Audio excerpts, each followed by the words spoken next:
second leg between Real Madrid and Benfica.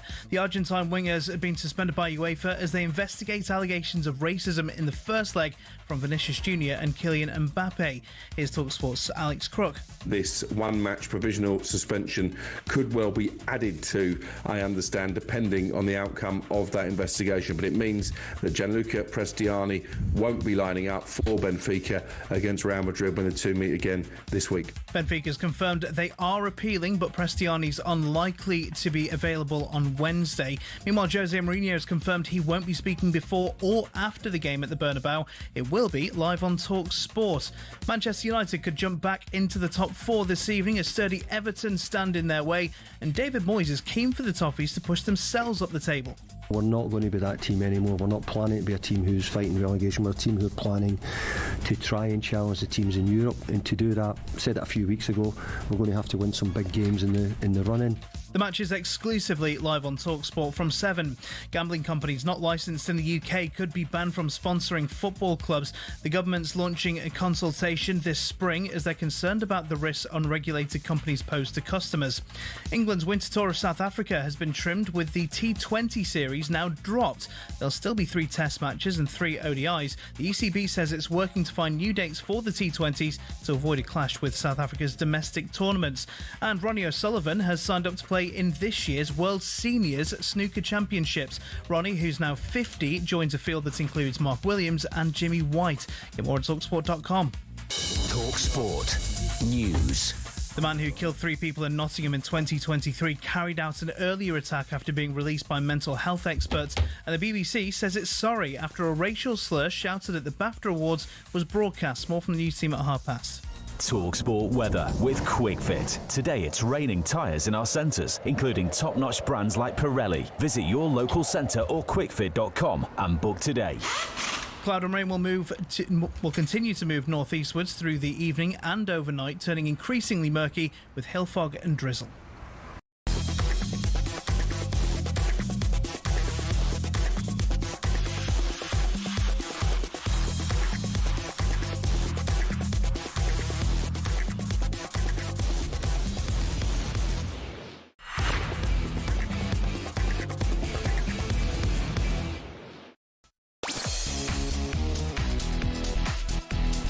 Hello, good afternoon. Happy Monday. Welcome to Drive on talkSPORT. It's me, Andy Goldstein, the superstar. It's Darren Bent's here, everyone. Darren here, by the way. Darren I just Bent. said that. You right, DB? Hello. How are you? I'm good, man.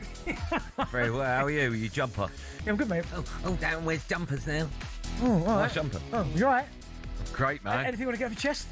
Just a page of A4. Right, Chico, we got a show for you today. We'll take a look at the battle for top 5. Who's going to qualify for the Champions League this season? It was another bad day for Spurs as they lost to North. Great day for Arsenal. Good day for you. Have they ever been further away from their North London rivals? And we'll bring you all the build-up to Everton against Man United live on talkSPORT tonight. With the question, will Benty be getting his hair cut tomorrow? All that plus Benty brings his EFL corner and top 5 talking points of the Premier League weekend. On the Drive Show, you can be a part of if you want. 03717 223344. I'm in the middle of rewatching Spartacus. Oh, yeah. Oh, yeah. Afternoon, everyone. DB, you can see it. How are you, all right? Good. What's been happening? Very well. Honestly. Very well. Great result for Arsenal. Do you know what? Apart from... Well, is it? I mean, yes, it's a good win, but calm it down a bit. Hold on. Calm it down. We drew with Wolves, and you over having a parade over there. Sounds like you're not the only one. Oh, no. I'm fine. You... Should we start? Do you know what I'm thinking? I just want to start. You know what? You just kick off, Andy. I'm going to sit back and just relax. Okay, you may have seen it on social media, but I, like quite a few of you out there, actually woke up this morning to the sound of a big old baby crying. It was very interesting. The likes of Goldstein and people on these channels, other channels, diving in, ridiculing, loving it when other people don't do well. That's too far. No, that's not true. It is true. That's not true. I mean, 100% that's not true. I'm not going to defend Andy Goldstein because it's not in my interest or I have any... Andy, play this later. But if you want to be a good presenter and you want to go to the next level, don't take fun from other people losing their demise. I'm not sure you need to lecture people about how they conduct themselves, Martin. But the fact is that you have no objectivity. So the reasons why you catch shrapnel is because you lack objectivity. If you are very subjective about situations, you become very defensive of it. No one's got any agenda against Arsenal. Nobody in this studio. Well, that's where you're wrong. That's naive. Who's naive now? I was talking about somebody who works on this for this network, who for me takes fun. So basically, your problem was with Andy Goldstein. Oh, 100%, yeah. Well, anyway, your manager. Right, I'll put my glasses on so I can read. Firstly, Keown, it's Mr. Goldstein to you. Moaning. Martin Keown moaning like he's been bitten on the backside by Win the Dog. Let me just remind you, Martin Keown, Arsenal just beat the worst Spurs team ever, and you're screaming about it. A few days ago, you drew with bottom-place Wolves, and the so-called invincible Martin Keown, by the way, started just 3 games that season, 2 more than David Bentley, so calm down, starts crying like a tiny baby version of Kevin Keegan, just because I joked his team, who do have a history, by the way, of bottling it again and again and again, could bottle it again. Well, you heard from that clip at the beginning that Martin gave me some advice. He actually said, if you want to be a good presenter, don't take the fun out of other people's demise. Well, my advice to you, Martin Keown, is if you want to be a good, decent pundit in the 10 minutes a week you have on the White and Jordan show, get yourself a sense of humour, lighten up, and apologise to me when you finish second again. How about that? You got to show. I would love it. You got to show him some more respect. I'm sorry, DB, but you got to show him more respect. If he should have the experience that we all have to know that sometimes on our show we like to lighten the mood and have fun, and that's because there's a lot of bad things going on in the world. And I like to think that people turn the radio on and they go, little bit of light relief here, if you know what I'm talking about, a little bit of fun, put a smile on my face. So if occasionally I take out a bottle and go, oh, there's a bottle it, Bentley.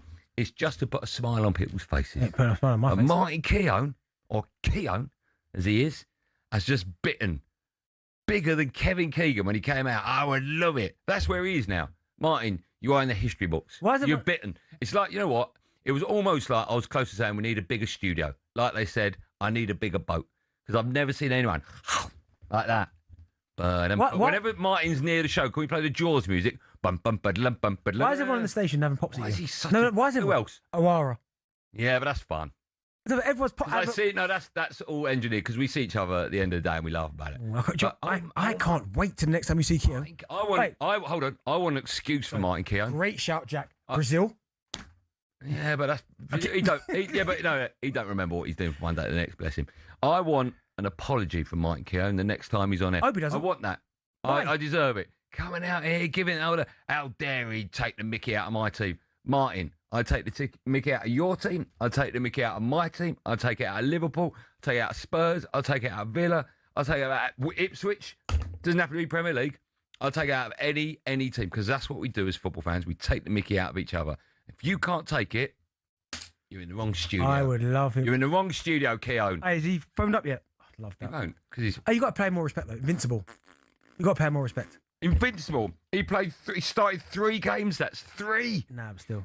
David Bentley started 1. No, but honestly, the impact he had in training, apparently. Oh, did he? Okay. Is it like Win the Dog impact? Huge. That's what I heard. He's got a big old bite on the backside from Win the Dog. A great player. Arsenal legend. He couldn't even get in the team now. No, come on. Oh, no, listen. As a player, one of the best squad players you've ever had. That season. No, I'm talking about... that season, he's an Arsenal legend. That season, a squad player. Oh, I'd need it. If I don't... Martin Keown wants to phone up, I'll tell you what, here's the thing. Hold on. I need him to walk in here. Okay, if Martin wants to come in, he can come in, right? Of course he can. Or he can phone up, or worst way, we'll just wait. When's his next 10 minutes on White and Jordan? Is it next week? We've got to wait till then. A week after. Oh, okay. If he wants to, in his little 7 or 8 minute moment that he has on White and Jordan, come on and talk about me. I'm sure he doesn't want to waste his time. I'd love him to phone up now. If he wants to phone up, 03717 22 344. I'd love that. Yeah, more than happy. If he walked in here now, you'd bottle it. Of course I wouldn't. Mate, I'll tell you you're sweating now. No. I'll tell you what I wouldn't for 2 reasons. 1, he wouldn't hit me. And 2, if he did hit me, he'd be amazing for the show. Hey, listen, mate. So he'd actually boost our numbers. See now, I wouldn't bet on that. Well, if that's the way to win an argument or have a healthy discussion. Remember Van Nistelrooy? Top of his crown. Bang. There you go. Clotheslined.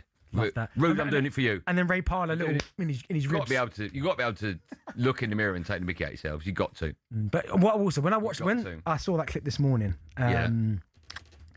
he was angry. Now, why? You tell me why he's bitten like that. I don't. But listen, you must have annoyed him because of course I did. Yeah. Like I've never you annoy me at times, but I pretty much get it together most of the time. Because you know I'm joking, right? Well, part of it. I am. Come on, it's football. Most of it you're not. I am, DB. Come on. But he was. Yeah, he's livid. Livid. Yeah. Livid. Yeah. Listen. Say what you want about Martin. Unbelievable squad player in the Invincible season. He's a good player. In the Invincible season. No, but not just the Invincible season. He was still a good player. Don't need to bite. He let his guard down there. Looked a bit silly. But listen, if he wants to apologise when you come second again. Why the hell would he apologise? When you come second again. When you bottle it again. That's not bottling it. Well, you have a history of bottling it. I'm right. You have a history of bottling it. Oh, no, but we've also got a history of winning it. I like the way. You haven't, by the way. You haven't got a history of winning the Premier League. We've won it 3 times, so that would suggest history, Last right? quarter of a century. No, but is that history? Okay. But I do is that history? Okay, yes. I do like the way he saved up this rant after they beat the worst Spurs side in Premier League history, rather than come on when you drop 2 points against Wolves. Well done, Martin. Well done. One quick Well done. Who you got next weekend? Chelsea? Yeah, Super Sunday. Right. Let's see if Martin phones up Monday, shall we? No. Oh, right, okay. We're back on track. Should we start the show? Hey, 1 defeat in 20, though. Who? Arsenal. Mate, No comps. Not enough. 1 defeat in 20 is not enough. That could be 18 draws. Anyway, let's move on. Okay. I'm waiting for Kean to... Martin, listen. Make sure he rings. Martin knows where I am. Knows where you are. Knows where talkSPORT is. You're lucky he lives miles from here. Because if he lived in Central London... He can phone up. I don't like the way you're trying to stir it. All right? But I'd love it just... Boom, boom on the door. Fine. If that's his answer. You can't even talk properly now. Relax. He's not coming in. I want him to phone up. If Martin wants to come through the door, right, and talk with fists, he can talk with fists. Oi! Joe, what I'm saying is... violence. What I'm saying is, that's not the way we do things around here. But if that's the only way you can have a discussion, fine. So be it. Would you do a charity boxing match for that? So be it. Would you do charity boxing? Why do you... Whose side are you on? You just heard about... Yeah, I'll take mine on. Yeah. Do you side I'm on? Yeah. Would you? Yeah. I've seen you box. You're right. Yeah. What? Remember me and you did the boxing classes? Of what? Me and Yeah. Remember? Do that. Yeah. Oh, I'd love it. Well, anyway, just so people are aware, we are doing Spurs Arsenal. Yep. From 5 o'clock. We did it today. All right. 03717223344. Are we starting with Liverpool now, Producer Joe? Producer Joe says yes, we are. Let's start with Liverpool. All right. I'd love it if he phones me. Let me know. I've never seen you write down so much stuff. I know. The whole page is full. Good script writing, that is. My old English teacher, Mr. Dorr, will be so proud of me. Right, Liverpool left it very late to win away at Forest yesterday. So who is finishing in the top 5? I think it's a great discussion. To start the show with, Alexis McAllister scored a 97th minute winner for Liverpool away at Forest last night. That's despite the home side having 18 shots at goal compared to Liverpool's 10. It leaves Arne Slot's side 6th in the league, level on points with United, and Chelsea above them. The Liverpool gaffer spoke to talkSPORT after the game. He said they were fortunate to come up against a very tired Forest side. It's also not a complete coincidence because the players kept on fighting for it, kept on pushing for it, and for the first time maybe this season that we had more rest than the opponent we faced. And I've said many times, not so many times because people don't want to hear it as an excuse if you lose, but it does have impact if you play an away game in Europe on first day and you play Sunday at 2 o'clock again. So maybe it's the best for me to highlight it now. Now we're on the good side of things instead of telling it when we've lost in the past. We'll take your calls. Who's going to miss out on the top 5? Man United, Chelsea, Liverpool on the same points. Man United, of course, go to Everton tonight. It's live on talkSPORT. Big side's going to miss out on Champions League football, right? Yeah, they are. Listen, I did that game yesterday, Liverpool, Forest, and first half, Liverpool were atrocious. But the only problem Forest had yesterday was that they worked Alisson once, and that was a safe Martin the door. They didn't do enough in front of goal, but there was definitely a new bounce there from the manager, Vitor Pereira. It started midweek against Fenerbahce, and then it kind of carried on. But Liverpool got the job done in the end. It reminded me a little bit of Liverpool at the start of the season, where they were getting away with it a little bit, winning last-minute goals and that. But McAllister, and I get it, the VAR handball, I understand, but it's so harsh because his arms are so close to his body. I mean, he's not even looking at the ball when it hits his arm, goes in. I get it, but I don't like it. And then, by the way, the offside. I'm looking at that picture, right? Every week now, it's something different, right? I mean, you'd never bet your life on that. I didn't even see that foot there No. in the still image. But again, for Liverpool, fair play to them. They got the result done. McAllister, I think Wirtz getting injured in the warm-up was a big, because he's been brilliant the last few weeks as well. So, and I think it impacted Liverpool in attacking areas because it felt like there was something missing. There wasn't that person that was linking the play and linking up with Ekatike. But listen, that's a huge 3 points for them. But damaging for Forest at the bottom end, but huge for Liverpool. That's how we're going to start today's show. We'll take calls on all things at Arsenal and Spurs from 5, unless Martin Keown phones up earlier. Any sign of Martin Keown? No? Okay. Oh, I heard a little vibrate. What was that? That might be you. 03717223344. Who's going to miss out on top 5? 03717223344. Well, your problem was with Andy Goldstein. Oh, 100%, yeah. Well, anyway, your manager said... He's having a giggle.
Four points clear at the top of the table, Hearts, at the moment. Celtic do have a game in hand, but they're 6 points further back. So even if they won that, the gap would still be 3. And of course, to next Sunday, those two play each other in the Old Firm game. Is the loser out of the title race? Pretty well, yeah. Well, I mean, obviously Rangers in a slightly better position, aren't they? Probably look favourites to win that game now. Hearts have got to keep their nerve. I thought the game at Ibrox last week against Rangers, it got the better of them a little bit. They looked a little bit leggy, but they also looked like the atmosphere was there. You saw, here it is. You're in a big league now. You're challenging these guys, the established orthodoxy, to some extent, albeit Rangers haven't won the SPFL that much over the last 10 or 11 years since their demise and repackaging of the club. But you're still playing against giants, and you could feel the atmosphere in the stadium. And I felt that Hearts succumbed to it a little bit. So now it's upon them. It's in their own hands. They've got to be able to ride the storm. Celtic and Rangers do what they do. They've done their job against Celtic and Rangers. They've played them. Just find a way to win. They've had a few 1-0 wins, and that's enough. So do they get Lawrence Shankland back? Do they get Cam Devlin back? Are they back soon? Because they've lost those two players out of their lineup. Well, Shankland's still not available at the moment. But Devlin's coming back though, isn't he? In the next couple of weeks. Yeah. But Shankland obviously a massive miss because he is the goals for So is them. Devlin. He's a big miss for them. But 1-0 against Falkirk this weekend. They've got a big game at home against Aberdeen next weekend. Aberdeen, who actually put a result on or looked like they were going to put a result on the board at the weekend, then lost 3-2 at home to Dundee. They haven't really got much to play for apart from the Scottish Cup, Aberdeen.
Drive on talkSPORT, me, Andy Goldstein Darren Bent.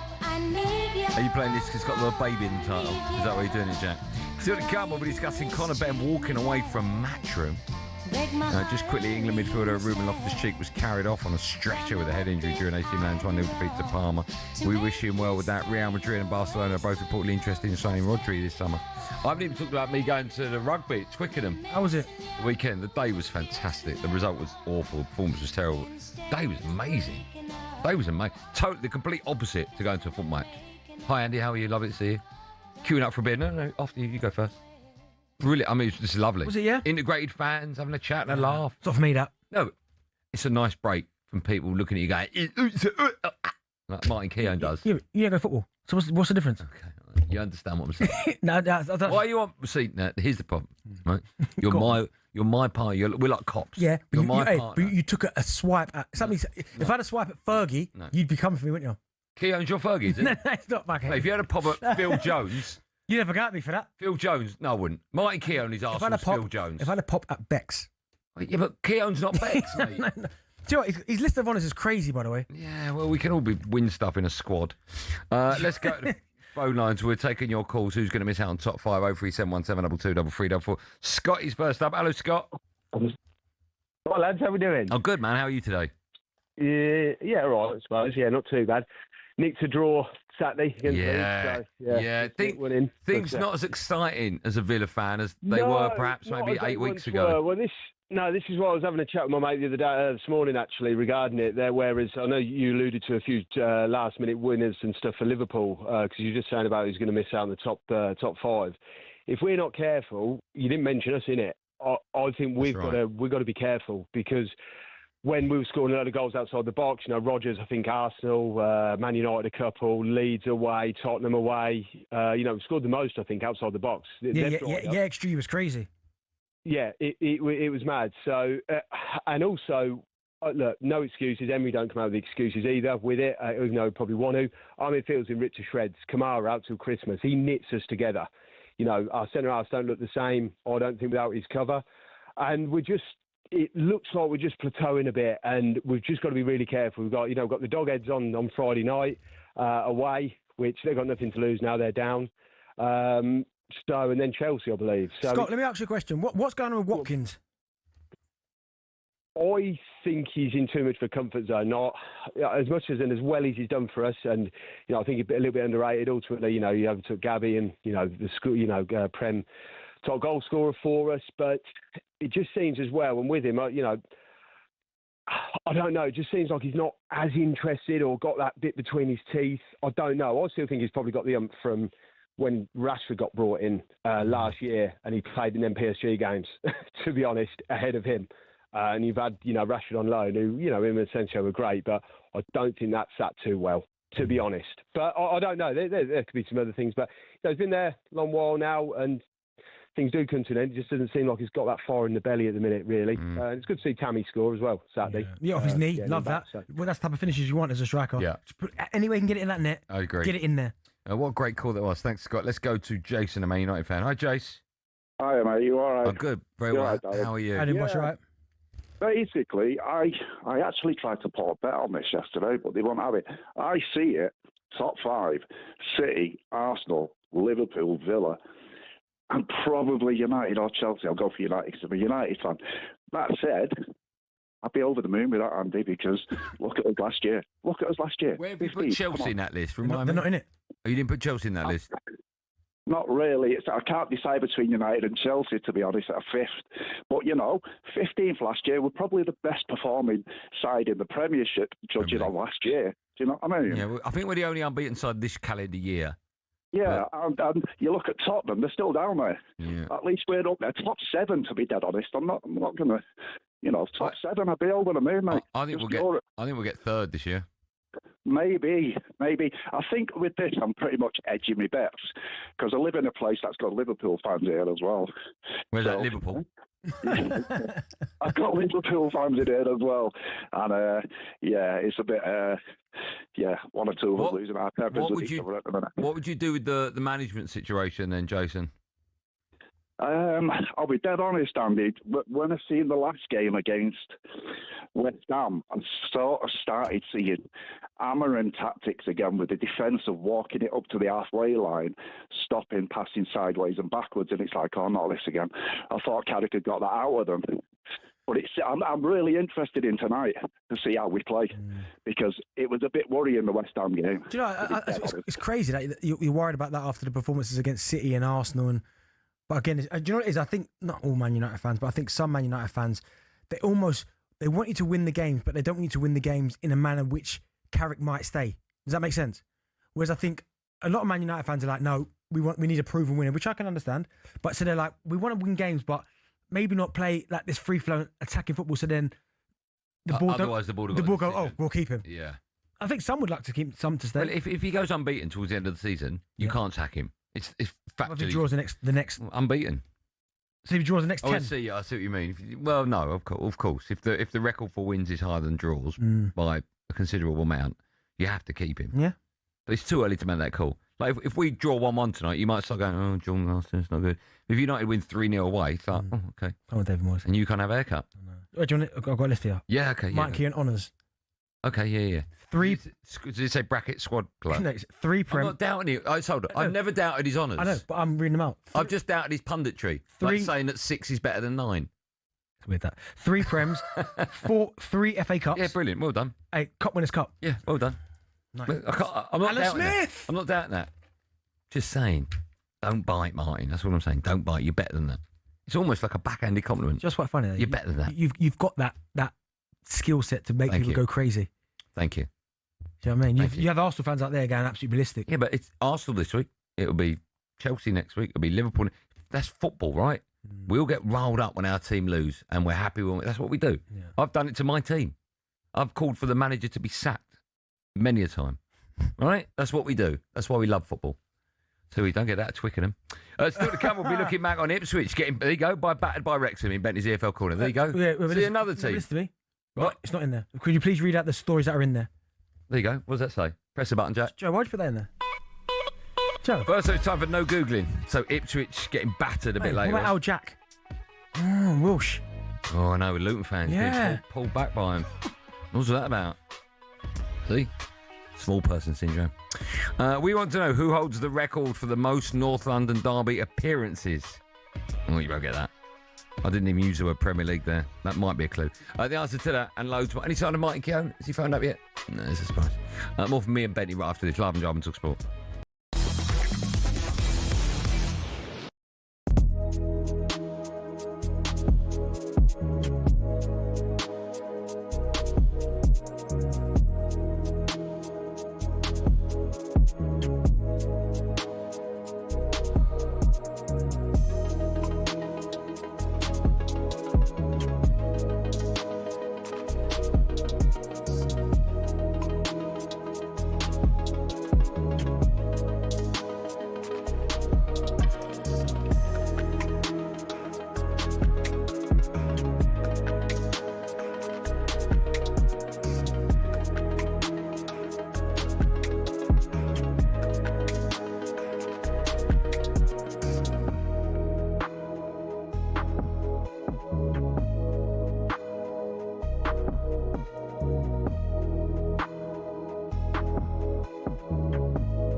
I don't see too many games where they're going to win. They're picking up points in those matches against teams around them.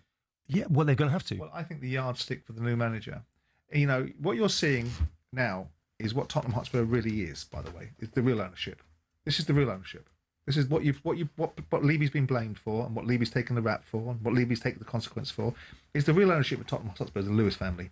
What you're seeing is the real ownership of Tottenham Hotspur. And if you want to change the culture of the football club, change the real ownership, because the real ownership is Lewis and his game.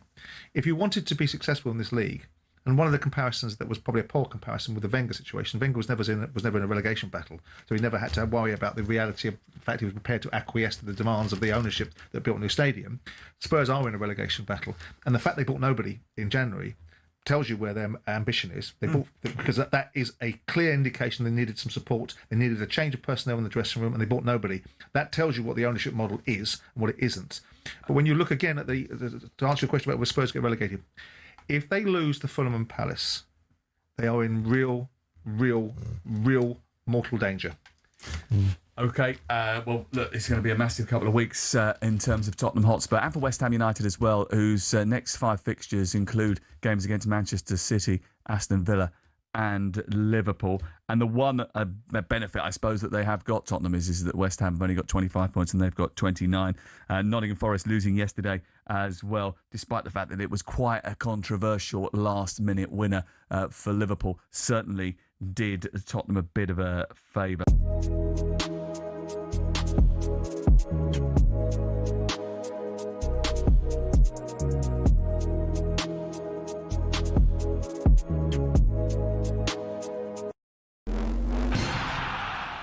Would you give up the chance to play for your country to become a global star of your sport and earn huge money doing it?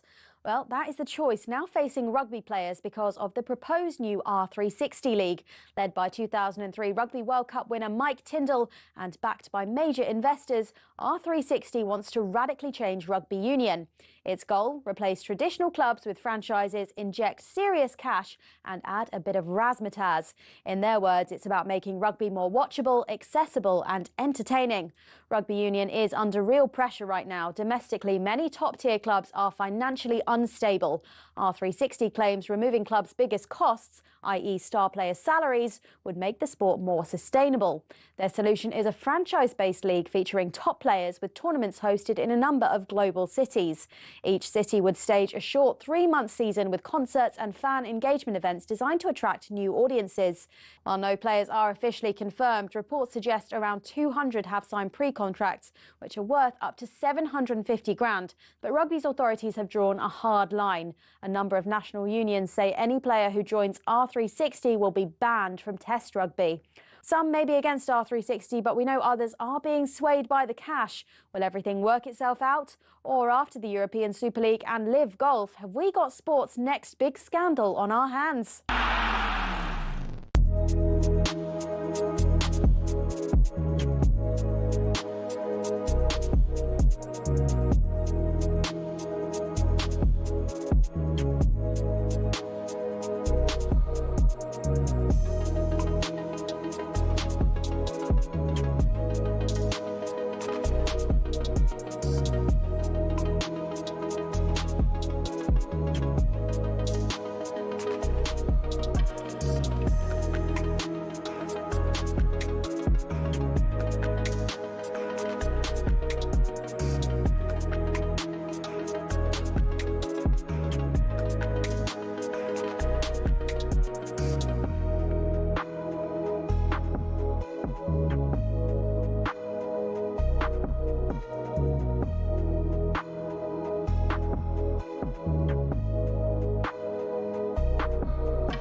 Who's this?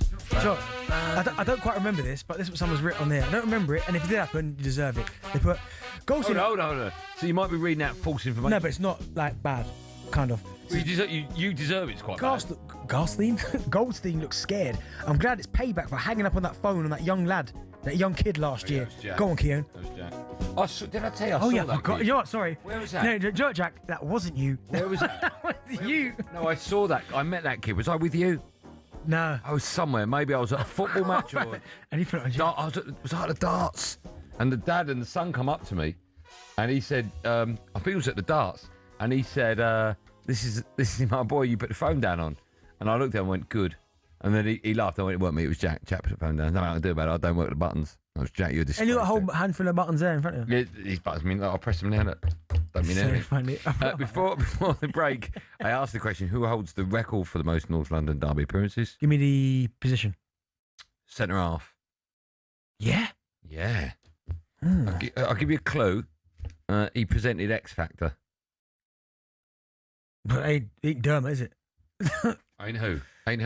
Ah, David O'Leary. I'm about to say, wait, Dermot O'Leary, is it? You got that wrong, Goldstein. Still to come, we'll be discussing Conor Benn walking away from Matchroom, a busy show. Now though, it's time for a laugh and a giggle as we take a look at the latest EFL action in partnership with our lovely friends at McDonald's. Joe. Benty's EFL Corner on talkSPORT with McDonald's. Got big McDonald's hunger? Order delivery on the McDonald's app today. From 11 a.m, 18 plus. Fees apply to delivery orders. Subject to availability. Price may vary. Yeah, we got loads of time. No, seriously. Loads of time for the return of Benty's EFL Corner. This is my feature. I messaged to Joe, the group, what I want to talk about, and this first wasn't on it. What, Wrexham 5? Yeah, it wasn't on it. Brackets FIV. Because you said, and you rightly so. Ipswich 3. You said rightly so. We talk about Ipswich too much, so I left it off it this week. So how has it got back in there?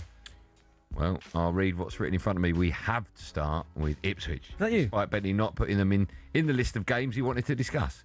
They were hammered 5-3 away to Wrexham. Second weekend in a row, they've been smashed to pieces by Wrexham. Oh, was this Billy? Joe? Good work, Billy. Oh, it was. You know, where is that all? What? Can you stop talking? So No. we can talk about Ipswich getting Benty's feature. What? Hold on. Marty Keown's not an Ipswich fan, is he, Mike? What on earth went wrong for your team? Just got beaten by the better side. I mean, it was. If you was a neutral, you'd say, "Oh, what a game of football this was." But what if you're an Ipswich fan? Yeah, not great. I mean, you're talking about the amount of goals. What is it? Maybe 4 goals potentially in the first half, which was absolutely nuts. There might have been more goals in the first half than that, but yeah, for me, it was too much of a basketball game. Obviously, we score, they score, we score, they score, and in the end, I mean, former players. It was you score, they score, they score, you score, they score. There's more of them scoring than you scoring. Big key for more coming back to haunt Ipswich and Nathan Broadhead, who we sold in the summer. I mean, it's not been great for Ipswich recently because you're looking at some of the results. I know we've been beat twice by Wrexham in 2 different competitions. You beat Derby, you think you draw Preston, you lose to Sheffield United, and you look at the league table, and of course, Ipswich are going to be in the playoffs. But you now talk about it's gone back to 11 points to the top of the table. Coventry now. You've got Middlesbrough in second. Millwall are having a good season as well, though they got beat by the weekend. And Birmingham were 7th at 49 points now. So it's only 5 points all of a sudden. Let me take my I don't like Ipswich because of producer Joe hat off, right? So I'll just talk about, because I've got nothing against Ipswich. It's just the fact that Joe loves them and you played for them. That's the only reason. I definitely think you'll go up. And I actually do think you'll go up second. You're right. Yeah, no, I genuinely do. I think you've got a good enough squad to do it. Yeah, listen, we have. But at the minute, as it currently speaks, we're 8 points now behind Borough, who's second. But we have got 2 games in hand. Yeah. Yeah, so, I think you'll definitely make the playoffs, right? Oh no, 100%. You'll definitely make the playoffs. But Wrexham, right? I haven't got league table. It's 6. Wrexham currently, 6. as we sit right now, are 6th place. Yeah, I mean, if they go up again, back to back promotions, it's incredible. One of the greatest stories ever, right? I know you could argue they spend more than any other team, times 10. I know that. Yeah. I know that. But still, to get promoted straight away out of the Championship, I mean, that takes some doing. It does. I still think there's a lot and twists and turns to come in the Championship season, but I mean certainly they've got Portsmouth next, so they'll probably fancy their charges. That's tomorrow night. Then Charlton away. Charlton fighting for their life, not fighting for their lives, but haven't been consistent enough this season. So there are points there, but for Ipswich they've got to bounce back. Yeah. Okay. Oh, now we're doing the what? Well, you can tell it's been edited because the next line says, "And we can start with the Steel City derby." Let's move on to that. Oh dear. Now Sheffield United's 2-1 saw their rivals Wednesday relegated to League One. I think that's the earliest it's ever happened, isn't it? They currently sit on -7 points. Sheffield United boss Chris Wilder spoke to talkSPORT after the game and said he had sympathy for their rivals. I've seen them, we've watched them against Millwall, against loads of teams. They blow themselves up after 70 minutes, and that's not the manager's fault, and that's not the players' fault. They're just incredibly undercooked in a relentless Championship. Young kids coming in. We all understand when they were relegated, really, and it wasn't today. It wasn't in December. It was basically before a ball was kicked.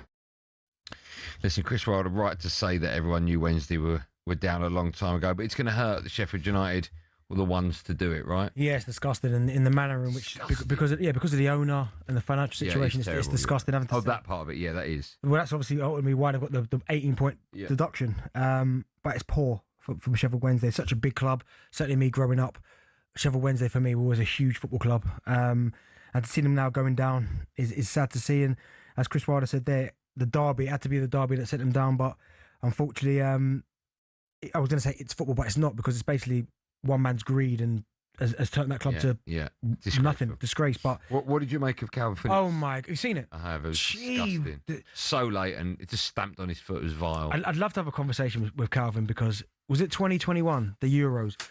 He was brilliant for England. Him and who was the holders? Declan. Him and Declan, that double pivot, absolutely incredible. People were saying, and I remember even Gareth Southgate coming out and saying, if I'm honest, we haven't replaced Calvin Phillips as that kind of double pivot. Since then, he got the big move to Manchester City, and I thought, okay, he'll have to work to get a team. Alone? Was it Ipswich? Ipswich, West Ham. West Ham is what I'm thinking of. Neither have worked for him. Although at times at Ipswich he did okay, he never got going at West Ham. Got sent off on his debut. Remember that? It was either sent off or a own goal. I think he got sent off or give a penalty. One of it was something bad on his debut. And just since then, it just hasn't been planning enough. But then when you see the challenge, that challenge to me, A, it was disgusting, but B, it looked like someone who was frustrated. Yeah, 100%. Do you mean frustrated because they're just like, have I found myself in this situation? Yeah. 5 years ago, I'm starting for England at a major tournament, and now, no disrespect, I'm playing for Sheffield United, again, no disrespect, in the Championship. Do you think there's an element of maybe embarrassment on his behalf that he feels? Yeah, he would have... beneath him.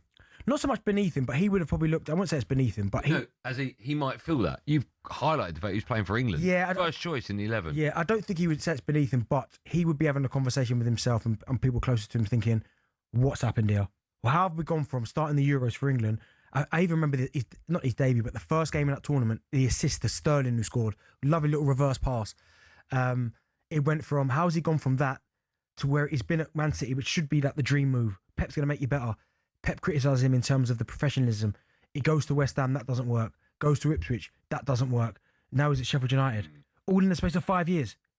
It's nuts, It's nuts. We were talking, I can't remember who we were having this conversation with last week about the demise of Dele Alli. Yeah. It wasn't on air. And someone said, have you ever known another player to fall from grace like that? Calvin Phillips is in that. He's in that conversation now, and it must be so sad for him, so tough to deal with. Because he got the move that he wanted to Man City, the big move. Yeah. And it never got going. No. And he hasn't got going since then. But listen, I'm still a big fan of his. I still think he's a top player, but he's somehow got to get it all back together. Yeah. How old is he? Do you know? I think he's about 27, 28. So I don't think he's... in his pomp, effectively. Effectively, yeah. Yeah, okay. Well, you're Googling that. I'll move on. Let's look back at another big result from over the weekend. Coventry. 30. He's 30, is he? Okay, Yeah. so he's not in his pomp. Coventry 2-0 winners. A much-needed win again. That was away to West Brom. None of the other sides in the top five actually picked up 3 points. That means Coventry have restored the 3-point lead at the top. The gaffer, Super Frank Lampard, spoke to talkSPORT after the game. He praised the fans for sticking with them. Yeah, they're amazing. They follow us everywhere with such noise and support. You know, for individual players, for the collective, and I think they understand now that we went through a tough little period where we had, you know, the standards that we've set at the start of the season, we fell below that, and then obviously you see the results. But I think they understand that this group's really going, and we can never take a win away from home for granted. And at the end, I want the fans to celebrate, I want the players to be like that, and then get back to focus. But thanks to the fans, they're amazing for us. They're a big part of what we do at home and away, and I'm pleased we can make them happy today. Well, we were questioning whether or not they had the kahunas to stay on top of the Premier League and the Championship, and even make sure they automatically qualify for the Premier League. They've turned a bit of a corner now after that blip, haven't they? Yeah, they have 3 undefeated. I know the Oxford 0-0, people probably feel after the back of 2 defeats, they've gone, oh no. But that huge result against Middlesbrough almost kind of realigned it and kind of refocused them. And what a game of football that was. And then to go and beat West Brom 2-0. I know West Brom are fighting for their lives, but to go there, I think what the key was scoring after 5 minutes. You score early, Mason Clark. Huge. For West Brom, who are down the bottom, it's almost like a, oh no. But for Coventry, it's like a, all right, let's move the ball around. So really good result for them. 2-0, comfortable result. And then they go again, 2 points above Middlesbrough. But I just can't see, I Millwall third, 56. So effectively a 9-point gap. You got games down, 2 you mentioned. Yeah, they got 2 ahead of Middlesbrough. Third place, you automatically they've got Ipswich have got 2 games in hand, but currently as it stands right now, it's a hefty gap, 9 points between third place and first. So Coventry have just stayed. Do you know what I mean? So they are. Yeah. Yeah, so it's a big result. A quick word, we have to talk about Blackburn. Another win for them, Michael O'Neill. And what an impact he's had. He has had an impact again because Blackburn are absolutely scrapping for their lives at the bottom of the table. Back-to-back wins as well.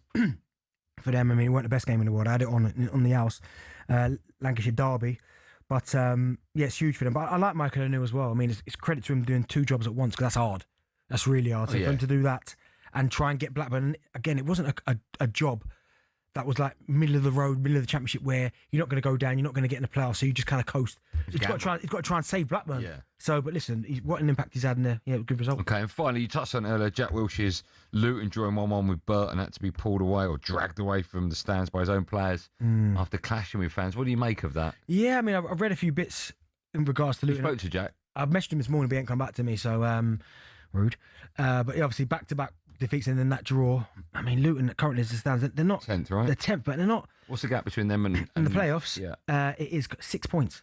Doable. Yeah, it is doable, especially in that league where you play games so often. So yeah, a little bit surprising, but obviously Jack keeps his cool and he starts to win games. Yeah, I'm sure he will. We love Jack. Right, that was all thanks to our friends at McDonald's. Bentley's EFL Corner on talkSPORT with McDonald's. Got big McDonald's hunger? Order delivery on the McDonald's app today. From 11 a.m, 18 plus, fees apply to delivery orders, subject to availability, price may vary. When we come back at 5, we'll be talking about Spurs and the North London derby. So Tottenham fans, you can have your say now by picking up the phone 03717 22 What did you make of the first game in charge with your new manager? Arsenal fans as well, you can have your say. When we come back, we'll be talking about Conor Benn, who said goodbye to Matchroom.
Darren, good morning, mate. How are you? Morning, Darren. Good morning. Not bad yourself? Very well, thanks. Thanks for taking the time to call us. What did you think yesterday? What's your views?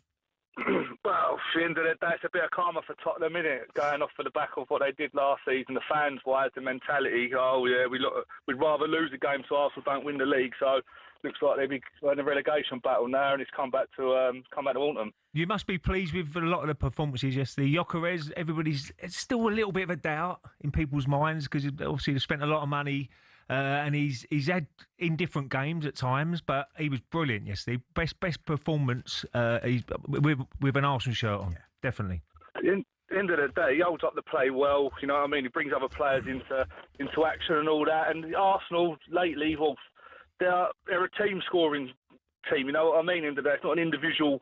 They can score goals from anywhere, but yeah, it's going to favour. There's plenty of points to play for. We're up against Man City at the end of the day. And you know what the score is to them. It's going to be down to the last 2 games, 2 or 3 games. You know what I mean? At the end of the day, it's a marathon in this league now. It's not a sprint. Brilliant, Dan. Thanks for your call, pal. I'm going to move on. Thank you very much for taking the time to call us. We've got Paul. Paul's a Spurs fan. Maybe not just as happy this morning, Paul. No, mate, I thought it's a disgrace, really, from our team. I wanted to phone up and talk about, no one seems to be talking about it, the foul by Kolo Muani on Gabriel yesterday. Yes. Shocking decision.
Bon Jovi. Someone said another good point. You know, we had a good, and it's probably a deeper conversation for another time. We spoke about Dele Alli, Calvin Phillips. Someone put Jack Rodwell. Oh, yeah, I forgot about him. Another one as well, man. Could play. Where did he go? Was it Sunderland? I feel like he was at Sunderland for years. Yeah. You go to Scotland? Oh, no, see? Yeah. How old is he now, Jack Rodwell? Oh, he must be, but at the time. 35? Was it Everton he broke through and everyone was like, wow. Yeah. Have a look. Driver talkSPORT, me, Andy Goldstein Darren Bent. Still to come, we'll find out what Benzi's serving up in his tea time takeaway. 34. No, did he go to Scotland? No, Australia. Australia, was it? Yes. Where is he now? Is he still playing? Nah, he's a free agent. But I mean, he went. Everton, City. He got the big move. City, Sunderland, Blackburn, Sheffield United, Western Sydney Wanderers, and then Sydney FC. Wow. Maybe we should get him on before someone else nicks that idea. Just quickly, new proposals from FIFA could see players who receive treatment for an injury have to stay off the pitch for a whole minute. In the Premier League, it's currently set at 30 seconds. National League side Kings Lynn are being investigated on suspicion of deliberately getting a match postponed by spraying their pitch with sprinklers during heavy rainfall. Where's that? That's Kings Lynn. I played this. At the time, they had numerous injuries. That's Norwich way. I played a couple of charity games there. The pitch is like sloped. No, and wet. A bit naughty that. Right, let's turn our attention to a bit of boxing because Conor Benn has signed with Dana White, saying he wants legacy fights and the biggest stages. He has been signed with Matchroom since turning professional 10 years ago, which of course included a period when he couldn't fight due to 2 failed drug tests before he was eventually cleared. Eddie Hearn said that it was a dagger in the heart when he found out Conor Benn has signed with Dana White. President of Matchroom Sports, Barry Hearn, was on the breakfast show this morning, had this to say. Unbelievable. I mean, it's very difficult because, boxers do come and go, but this wasn't the average relationship with a contracted boxer. This was special. Conor was as close as he could have been to being part of the family, and for him to make a decision like this without even a phone call, or actually when Eddie suggested to him by text that they meet to discuss it, Conor suggested it's best to go through lawyers. And after 10 years of what we've gone through with him, I think in my 50-odd years of promoting sport, this is the most horrible, outrageous. I can't describe the feeling of when you've been let down. I suppose it's a bit like, you've been married for 10 years and your wife walks out and you think, why? No one discussed it. No one. It just, I didn't think he was that type of boy. I mean, look, maybe we got it wrong with Conor. I mean, it is nuts. We talk about sports, either if you're a footballer or the football team, and no one owes anything. Loyalty, yeah. Yeah, but I did feel that there was some kind of love between the Hearns and Conor, and also the way that I'm led to believe that they sort of stood by him when all the drug stuff was going on. They supposedly helped him out financially. Yeah. For him to say, if you want to speak to me, do it through my legal people, it must be like a kick in the... Yeah, it's a tough one because you're right. I don't think there's hardly any loyalty in sport. That's just the way it is. And again, for football terms, when players run down their contracts and then leave on a free, people are like, where's the loyalty? But on the flip side, a player gets injured and he's not really selling the shirts or playing as well. The clubs can't wait to get rid of him as quick as possible. So in this situation, it's a little bit different, I guess, because again, he had the drug situation that went on, and it looks like Matchroom stuck by him. It looks like they lent him a load of money to help him kind of get through that. Then gave him 2 huge fights, helped him do that. And then he just kind of opted and went, well, listen, thanks for everything. I'm out of here now. So that situation I understand, and it probably is a little bit raw for Matchroom, and it is a little bit disgusting. But on the flip side, for every one of these stories, right, I bet you there's hundreds of boxers that go, well, hold on a second here. What about what they did to me? Yeah, of course there is. Do you know what I mean? There's going to be loads. There's going to be loads. That's just life, right? That is life. What I think it is, I think the thing that hurts the most for the Hearns is the way it's been done. No phone call. Right? Yeah. If Conor Benn would have sat down with Eddie and went, listen, look, that's on the table, right? Boxing's a very short career. I'm no spring chicken anymore. You guys can't offer me this. I don't ever want to work again. This might be my last fight unless you can match it. You understand, right? I think Eddie would probably go, okay, yeah, absolutely fine. Yeah, I appreciate the chat. But also, I think maybe it'd have been nice to give them the opportunity. So if he sat down with them and went, listen, this is what I'm getting. Like, can you match it or something? And they might have gone, well, hold on, give me 24 hours, 48 hours. Let me see what I can do. And then but the fact is, he's almost made the decision and gone, do you know what? But then, I guess from the Dana White company, they might have gone, we've got this time to think about it. Yeah. So what I also don't like, there's obviously a beef between Dana White and Eddie. Yeah. And it's almost like Conor's been used as a pawn in that fight. Yeah. You know? I mean, It's Dana White's with Turkey, right? Yeah. See, that's the problem. Yeah, Because you can't go against that. Of course you can't, because the amount he's the one with unlimited funds. That's right. So, and Dana They've White probably offered Conor. I read, this is just from what I've read, I read 15. it's something like 15 million, that's what right? I read. Which is probably maybe 10 more than would be the right amount to offer. Yeah. You can't get near that. Also, I read it's a one-fight deal. Yeah, that's right. So if he makes the 15 million for this one fight, can he not then re-sign with Eddie? He can, but I'm guessing he's burnt his bridges, right? Oh, that's right. When money's involved, ain't no one burning no bridges. No, you're right. You're right. Do you know what I mean? So he talk about he's burning bridges. Oh, Yeah, if he said to Eddie, like, I'll come back with you and let's get Eubank Jr. on Trilogy. one more time. He'd We be can like, all learn. Yeah, okay, yeah. So it's just not nice because of what's gone on. The way with it's done. There's the ways way it's done. Yeah. Yeah, conduct yourself differently. Exactly. Yeah. When we come, I'm glad we sorted that out. When we come back, we will be talking about the North London derby from yesterday. Bentley's team and Martin Keown's team absolutely smashed Spurs, right? But I think it's fair to say it was coming anyway, right? Well, yeah, you would have said that about Wolves. Yes, you would. But before the match on our WhatsApp group, I did say Eze would score a hat-trick, so I was one off, and I said you'll score 4 or 5. So I did fancy that you'd tonk. Sometimes I always think you're just being facetious when you do it, which is why sometimes I don't respond. I know what you're doing, Andy. No, the difference between the two sides, where you are and where Spurs are, is gigantic, right? Look at Wolves. I know, you are right. I know. But one of the questions we'll be asking, the gap between the two sides, is it as big as it's ever been? And Tottenham fans, you can phone up and tell me what lies ahead. Difficult season, difficult few games coming up. 03717 22 3344. That's where we go right after this, live on Drive on talkSPORT.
Michael Carrick, unbeaten so far. A trip to Merseyside. They've enjoyed a bit of a new lease of life under Michael Carrick, haven't they? Got 5 games unbeaten at the helm. The only team yet to be defeated in the Premier League this year. And no side has claimed more points in 2026 than Manchester United's 15. But they do go to Everton. And it hasn't been a great start at the Hill Dickinson yet. They haven't quite bed in there yet. Michael Carrick, though, has been speaking pre-match, and he's looking forward to the trip. Going away to Everton, I know it's a new stadium, but historically it's always been tough. It's always been the atmosphere and the supporters that they create. I think it's always been one of the toughest ones that I've played away from home, so we're aware with that. And then trying to be our best way we can. You know, I think we've got things to improve on, but we've got a good base and a good foundation moving forward. Good spirit. So we'll have to draw on pretty much all of that. That was Michael Carrick speaking ahead of the game, and it'd be fascinating to see how they approach it, Martin, because it is traditionally a difficult place to go, but Manchester United always seem to do well away at Everton. They do. It's a fixture that they like traditionally. Just interesting the job that Carrick's done since he's taken over. Mainu particularly has come in and just torn up that midfield, was deemed not good enough by the previous manager. Well, they didn't have the ability to get an extra midfield player in because they were playing 3 at the back, did they? So he was sort of almost sacrificed for that. Because of this obsession with playing in a way that players were never really going to take on board. And since he's changed it to a 4-3-3, they look like it's seamless. Everybody looks comfortable. And they've had some incredible results, no doubt about it.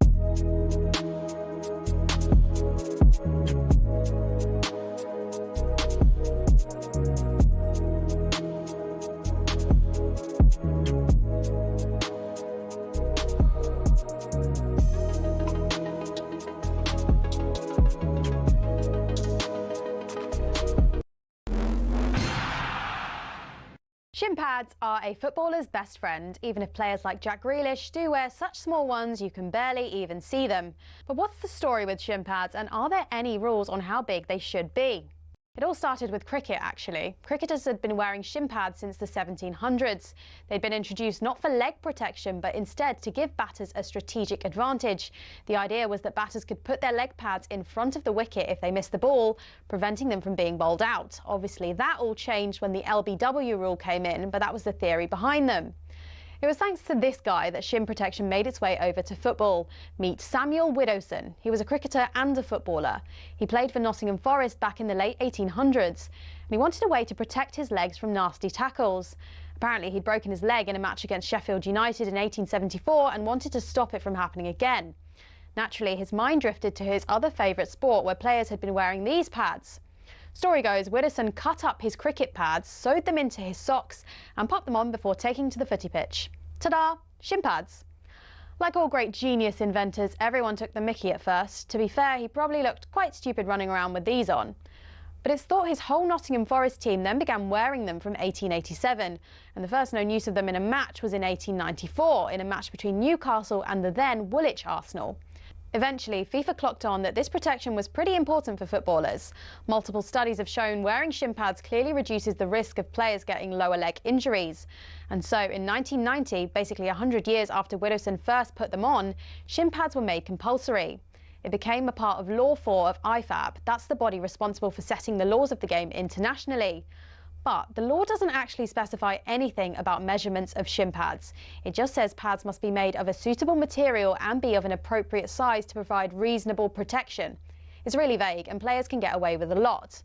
A lot of grassroots clubs are choosing to ban micro shin pads for obvious reasons, though, especially after a 15-year-old player from Penistone Church broke his leg while wearing them. Still no change from IFAB, though. That's why Grealish and co can still get away with these ones, which are no bigger than a credit card and which seem to offer little to no protection whatsoever.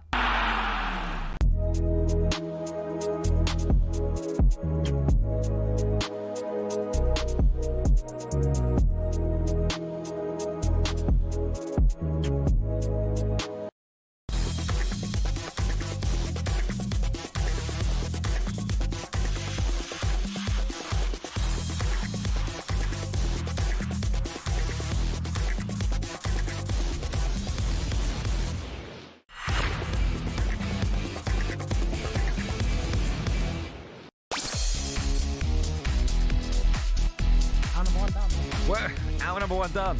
Driver talkSPORT, me Andy Goldstein Darren Bent here. You're a disgrace. You must be mad. Didn't come and find out what Benny's 7 up and tea time takeaway. Really probably change that. Yeah, he will, yeah. First, though, could Spurs really go down? Doesn't matter what Victor Gyökeres ever does again, because he's just got his second of the game, going through one-on-one with Vicario and thrashing his shot into that far left corner. 2 for Eze, 2 for Gyökeres, and Arsenal lead 4-1 in stoppage time. Disgrace really from our team. There was a clear golfing class, and obviously that came to the fore in the second half, and it was pretty evident that Arsenal were not only going to win, but win quite comfortably. We're in a relegation fight. You had twofold, didn't you? Stopping Arsenal winning the title, us getting out of trouble. And what did we do? Nothing. Nothing at all. Spurs were tonked by Arsenal in yesterday's North London derby 4-1. And that 4-1 win was Arsenal's 5th in a row against their neighbours. Also leaves Tottenham 16th in the table, 4 points clear. Igor Tudor spoke to talkSPORT after his first game in charge of Tottenham. He was asked if his side are in a relegation battle. That's the right question. No, the question, can we become really a team? That's the question. That's the goal. You know, about thinking relegation, that don't bring you nothing to anybody. You know, so that's the not goal. That's not the tema. You know, tema is what we need to do to become serious team. Like was the team today, the opponent today. That's the goal of me, the players of the club, because we are not that in this moment. We'll talk about the game first before we talk about Spurs. Yeah, 100%. Go on then. Yeah, Arsenal brilliant. Okay, now we'll talk about Spurs. First. Were they brilliant? Do you know, it weren't so much they were brilliant, but Spurs were just poor. But it's a masterstroke, and again, Arteta's comments afterwards about Ebuchieza, but I just think sometimes, I don't understand why more managers don't do it, but when you've got somebody who is so prolific against a certain opposition, I don't know why you wouldn't play them. So, but Eze's form since that hat-trick in the North London derby hasn't been at his best, has spent a lot of time out of the team. But when you get opportunities, you need to put in the performances like that. But you know when you just know someone's going to score? He was that one. But I thought Arsenal were ruthless. It felt, I got a little bit, not I would say nervous, but when they scored the first goal and then Tottenham. Arsenal, Yeah. But then they allowed Spurs to score straight away. I went, oh no, like what could happen here? But I thought they handled themselves after that really well. They got themselves a bit fortunate with the second Kola Moani goal. Yeah, what do you make of that? It's good defending. They highlighted it well on the telly. Did you see Match of the Day last night? No, it was good defending. There have been goals similar to that where they've been given pushes on the back and they're given. Yeah, so it's clever from Gabriel, but you run that risk because if a referee goes, well, no, like it's too easy. So he's almost conned the ref. But no, I thought Arsenal were good. I thought Victor Gyökeres, by the way. And let me give you a few numbers about Victor Gyökeres. Well, you've done your homework, have you? Because people have tried to hammer him like all season, right? So we all look at Ekitike as like, he's been unbelievable. Yeah. Right. So Gyökeres this season, he's got 15 goals in 36 appearances. He's got 10 in the league, 4 in the Champions League, 1 in the EFL Cup. Hugo Ekitike, who we all say, unbelievable. 15 goals, exact same in 36 appearances. 10 in the league, 2 in the Champions League. No, sorry, 2 in the Champions League, 1 FA Cup, 1 in the League Cup, 1 in the Community Shield. It cost 80 mil. Right, exact same. Nick Watermarder, 40 appearances, 10 goals, 7 in the league, 1 in the FA Cup, League Cup, and the Champions League. It cost 71 mil. Sesko, your boys, 23 apps. How are you bringing Man United into this? No, I'm giving you people that went strikers. Yeah. Sesko, 23 apps, 7 goals, 6 in the league, 1 in the FA Cup. It cost 63 mil. You're just talking about new strikers, right? Yeah, but then even some of the more established ones in the Premier League this year, Mbeumo, who's actually done all right. He's got 10 goals, 9 in the league. Watkins, 8 goals. Mateta, 10 goals, 8 in the league. Okay, I get it. Do you know what I mean? So his numbers are up there with other people who we wax lyrical about. Yeah, he's just starting to look good now. Yeah, and the two finishes, I prefer personally the second one, because the second one, there's a lot to do in terms of use his body, get it under control, shift it onto his right foot, and then the finish was really nice. But the first one's one of those like them eye-catching ones. But he's looking like he's starting to come good. Let's talk about Tottenham, shall we? I've got their fixtures in front of me, right? Now, we're going to play a game called I Bet My Life. You don't think they're going to win a game, do you? The rules are very simple, right? I'm going to tell you their fixtures genuinely, right? I think they've got real problems. I want you to honestly tell me, hand on heart, if you can say they will win that. Not they've got a chance. Yes, they will win that. Okay. Right? So for argument's sake, let's flip it. If I said Manchester United were playing Burnley at home, right? I know you're going to say. I'm not sure. Okay, right. But you know what I'm talking about. I know what you're saying. Okay. Yeah, I get that. Fulham away is their next game. Nope. And I did Fulham at the weekend against Sunderland. Outstanding. Okay. We know what Tottenham are like at home. Yep. Palace at home. Are you betting? I'm not betting. Okay. Liverpool away. Forest at home. Now that's a gigantic game, right? See, the Palace game and the Forest game, I'm not betting, but I would go. I think they want to stay up, you've got to get something like that. I agree with it. Sunderland away. I'm not betting on that. Okay. Brighton at home. Tottenham's home records. And Wolves away. That Wolves away game, by the way, is the end of April. Now, by then, I wouldn't say it'll be too late. Here's what I'm saying, right? I think that those games are incredibly tough for a side that are playing okay. For a side that are playing appalling, that haven't won this calendar year, incredibly difficult. I'm still not sold on the manager. I know he's only had one game, but I thought the appointment was absolutely barking. Sometimes you listen to a manager and you just think it's the right or wrong appointment. I think it's the wrong appointment. I think when a club's in that scenario, you definitely need someone that knows the league inside out, and he doesn't. No. And I don't know if you've seen it. I don't know if you can read anything into it. Have you seen the bit where he's talking to Van der Ven on the sidelines? And Van der Ven ignores him. Yeah, and he's telling him to move up. They tried to play a very high line and man marking last night, or yesterday afternoon. I don't know if that was the right or wrong thing, but I just think it's what an incredibly tough couple of weeks Tottenham have got coming up. And all of a sudden, when you've seen like West Ham, they picked up recently, Burnley got a point from Stamford Bridge over the weekend, Forest nearly held Liverpool to a draw. At the moment, Spurs are just hovering above that drop zone. If Spurs fall into it, or they are goal difference away, and it's weekend v weekend v weekend, whether or not they're in, they're out, then I think they've got huge problems. My only thing with Spurs, why I think potentially they might be all right, is because I think they might get some of their players back. That will make a huge difference, because their injury list, and you have to be honest. Yeah, 100%. Their injury list is horrific. Yeah. Like again, Odegaard, Davis, Romero suspended, Udogi, Danso was up, Porro, Kulusevski, Maddison, Bergvall, Bentancur, Mohamed Kudus. But that's why I'm saying I think they could go down. But they're saying that, listen, Odegaard's out for the season. They get a lot of. Romero's got another 3 games. He had 4, right? Right. So Ben Davies is out mid-April. Right. So, but mid-March is Udogie. He'll be back. March is Danso. Early March is Pedro Porro.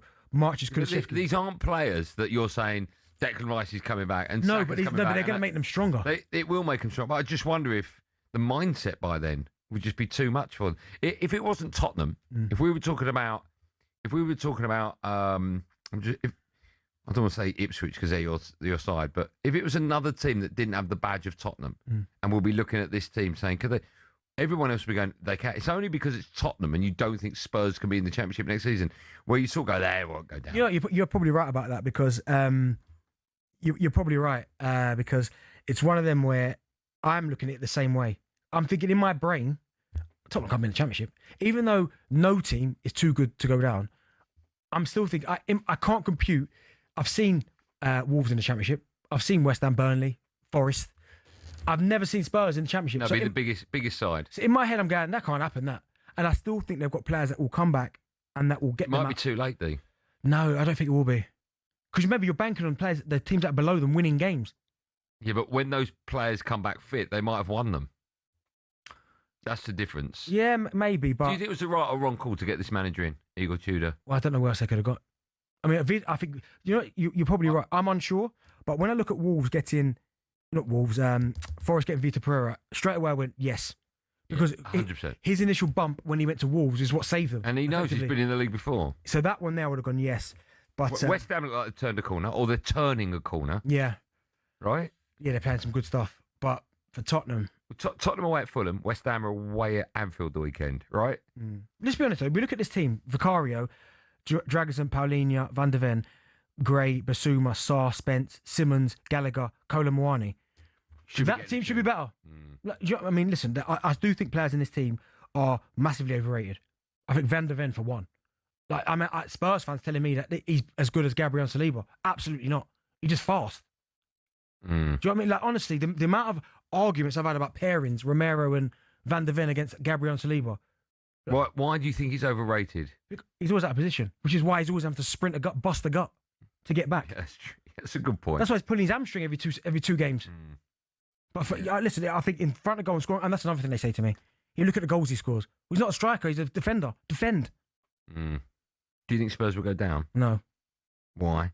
I just feel there's worse teams than them, and I feel like they will get their players back that will make a big difference. Okay. West Ham win and Spurs lose next weekend. Will you change your... Is it a week to week? No, I'm still thinking they won't. Until I see it in front of me, like they're in the bottom 3, I'm like, Yeah. oh my, I still won't believe it's happening. All right. Do you want them to go down?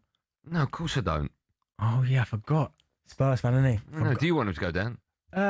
Do you know what? So I am torn. I've spent time at the club, obviously, and I'm still in contact with a lot of people at the club. So, no, for that reason. All right. But, It's all right for you to say it, but I can't. But from a fan's perspective, it'd be quite funny. I do think if you win the league and they go down, I don't think a fan, an Arsenal fan, will have a better experience for a season of football ever. Well, if Arsenal win the league and Spurs go down. Yeah. If Man United win the league and Man City go down, or Liverpool go down, that would... I wouldn't say it'd be better than winning the treble, but it would certainly be up there with one of the greatest ever seasons, right? Oof. I mean, Arsenal would just explode. Yeah. Wouldn't they? What do you celebrate as an Arsenal fan? The fact you've won the league? Oh, no, listen. No, but... I'm celebrating the winning the league. Would you miss the North London derby? No, not particularly. You wouldn't? Not really. If Arsenal win the league, listen, I'm not one. No, if Arsenal win the league and go... Okay, here's my question to you. We're going to the break. You have to answer it. You've got a choice. Yep.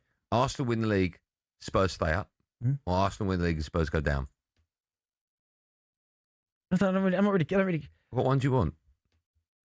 For the last couple of seasons, Arsenal take 3 points quite regular. So Push your button. What I'd button? probably stay up. Yeah, get Spurs to stay up. You want Spurs to stay up? Yeah, 6 points Okay, up. you're such a liar. 6 points. 03717223344. Tottenham chat and a bit of Arsenal as well, thrown in for good measure when we come back live on Drive on talkSPORT.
let's talk about Oliver Glasner.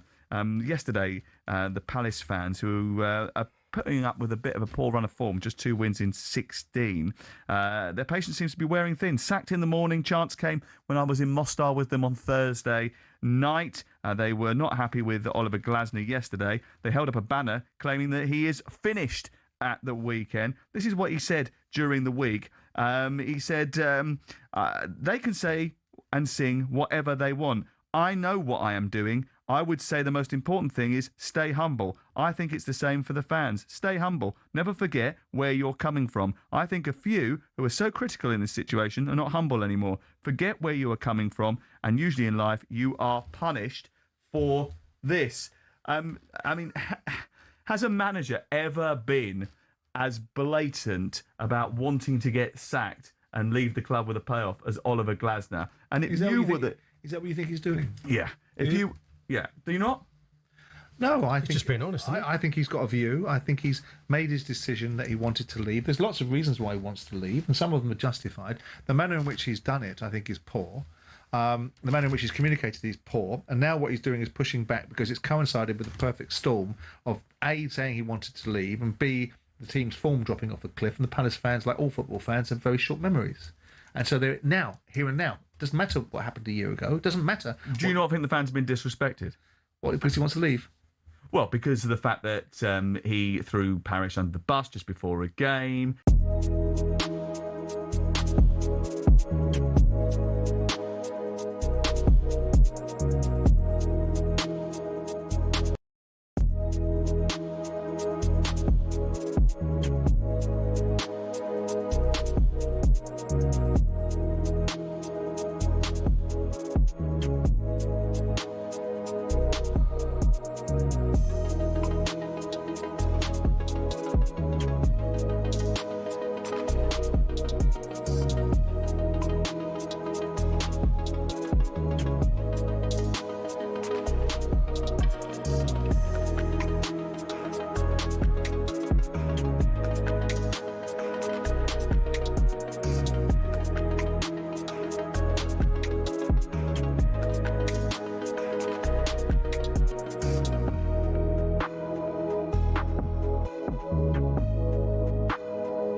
Driver talkSPORT, Andy Goldstein Bent is here. Still to come. Oh my goodness, I forgot about this. We're going to be joined by the legend. It's Steve Bruce, head of Everton against Man United. He's live on talkSPORT tonight, and exclusive.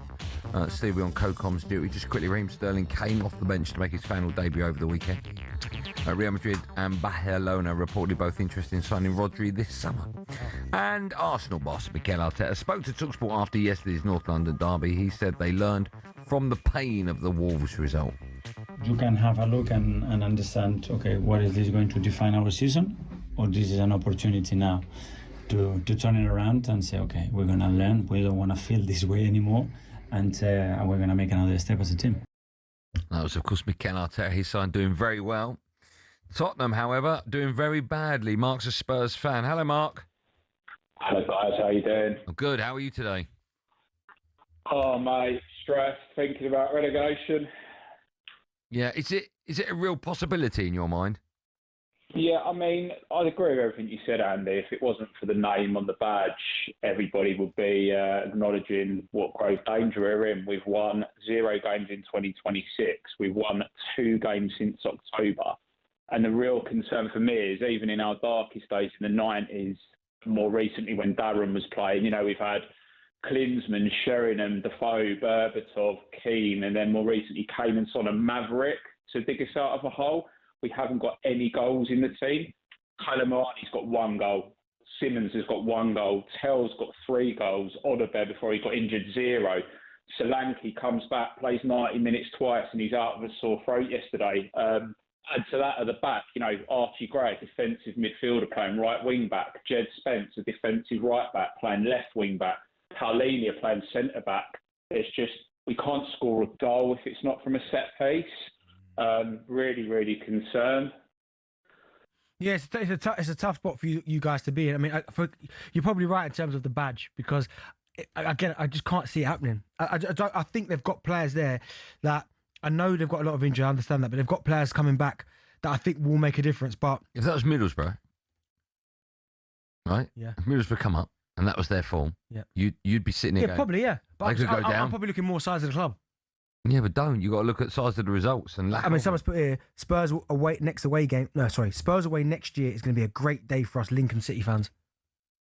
That can't happen. It can't happen. My mate got a phone call from Spurs asking for him to renew his season ticket. You got to do it for 3 years. Why is that 3 years? Just the way it is. They want as much money as possible, these clubs, right? And he was like, "Why don't if we go down?" And they laughed. They went, and he was like, "I'm serious. It's a possibility. The club are not having it." Wow. Tom is a Spurs fan. Hello, Tom. Hello, guys. How you doing? Oh, good, man. How are you today?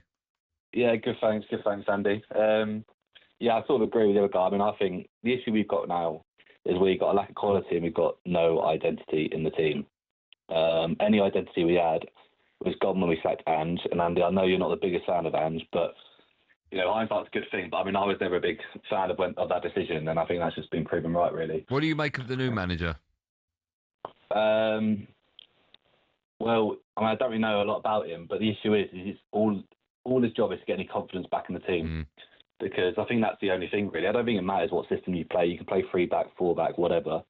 But with these players, they have no confidence, no idea of what to do. And when you mix those two things together, it doesn't matter. It doesn't matter who we play up against. We just don't look like we're going to score. Tom, we look like we're going to concede every game. Tom, let me ask you this. I was with some Spurs fans at the weekend. We'd had a few pints, and they were talking about, ideally, when you've had a few pints, right? Ideally, who you would love to take over. And they both says, and obviously we were maybe 3 or 4 pints in, so it was early. They both says what a lift it would have been. This is nuts, by the way, but I'm just curious as a Spurs fan what you thought if Hoddle would have come in and his assistant would have been Waddle. Now, how would you have felt if 2 ex-legends come in and see Spurs through to the end of the season? Well, I'm definitely not sure about Hoddle. I mean, he actually lives down the road from me, and I don't know about that. I mean, I think you've got to go someone who's been in the game for, recently. Redknapp? Redknapp would have been funny. I think Redknapp would have got the players probably, got their confidence back. But I mean, I don't think it really matters who's in charge that much, to be fair. Okay. I think you've got a bunch of players who, Van der Ven, I love him, but I don't think he wants to be there anymore. Do you want to be there anymore? Romero, I think. Say again. Do you want to be there anymore? Well, I've been a season ticket holder for quite a good few years now, and to be honest, I'm tempted to not renew next season. I mean, even if we're in the Prem, because it's just painful. It takes 2 hours to get there, and it's tough, It's not even... I enjoy watching good football. The results at the end of the day, they can be good, they can be bad, but I want to see some good football, and we've not had that this season at all.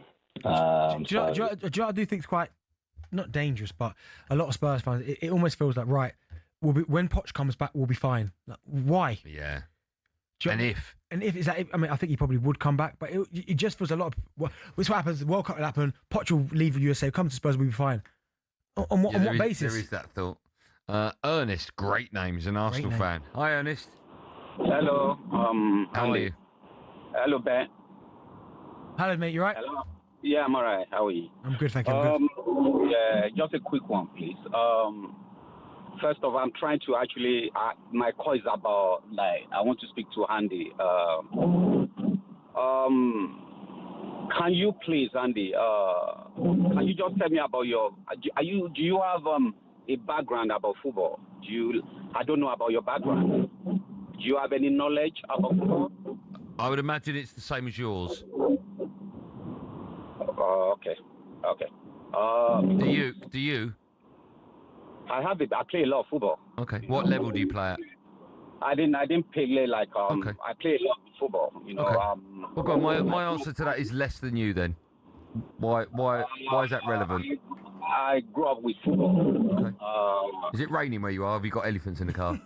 Yeah. It's just the reason why I'm calling is just when Arsenal play, you don't, the way you analyze the Arsenal game, you don't talk like someone that know about football. Okay. What have I said that you don't agree with? You say a lot of things. No, but just give me a direct quote that you don't agree with. There's a lot of banter. Just give me one. Just give me one quote. There's a lot. Believe me, there's a lot. No, but just give me one. I'll just take one. It's very, imagine we're in a court of law and you need to give evidence. Yeah. Just one line. Yeah, there's a lot. Like last week about bottling and all those things. I'll give you one, but there's many of them. Okay, well, let me answer that. On the back of saying Arsenal have bottled it, your history has dictated that over the last 3 years, in fact, since Arteta took over, you have bottled it. So there's a lot of teams there's a lot of teams, that does that. And yeah, but I just said it about Arsenal. Yeah. Yeah. Okay. Yeah. So what is it about the fact you finished second for the last 3 years that you think I'm wrong? We are doing right. We still playing better. We still progress. We progress and everything is still there. You haven't progressed. Second, and second is there's no progression. Yeah. Do you remember when Arteta took it from? Do you remember? We were 8th. Right. Okay. Now we are second, which is good. Yeah, no, but I said the last 3 years you haven't progressed. Second. We did. Yeah, that's good. Yeah. That's good. But the reason why I call you, the way you analyze the football, you don't analyze like proper football person. I don't analyse it. It's Darren Bent's job to analyse it. I'm just the presenter. Yeah, he does very well. Yeah. But just try and not be biased and just come on the show. Anytime I come to your show, I listen to you a lot. Good. Thank you. Thank you. I do. I listen to you a lot. But do you like it? I love it, to be honest. But I just want you not to focus on Arsenal. It's like your show is about Arsenal. Try and like much more about other teams. It's like every time I listen to you, it's about monkeying Arsenal, talking about Arsenal. A lot of things like that. Let me ask you a question. I hear what you're saying. Yeah. When Arsenal, who were trying to win the first Premier League for nearly a quarter of a century, dropped points against the bottom club in the Premier League after being 2-0 up, what should we talk about the next day? You're right, because that day I didn't even sleep, to be honest. I didn't sleep from Wednesday to Thursday. I can't get sleep because of that. Yeah. I know you are right, but just try and don't focus too much on Arsenal and just be genuine when you analyze the game. You know, a lot of people listen to you. I listen to you everywhere. You and Ben, but try and be neutral. Be neutral. No, I'm not neutral because you're not neutral. I'm definitely never ever going to be neutral. Yes, but there's a percentage of neutral. No, I'll never be neutral. Okay. Right. I've said my mind. Listen, I'll tell you what. I don't want to be rude and cut you off, but I've got to go to an ad break. It's past. But let's have this conversation another day. Is that all right? Okay, thank you, sir. Okay, Ernest, thanks for that.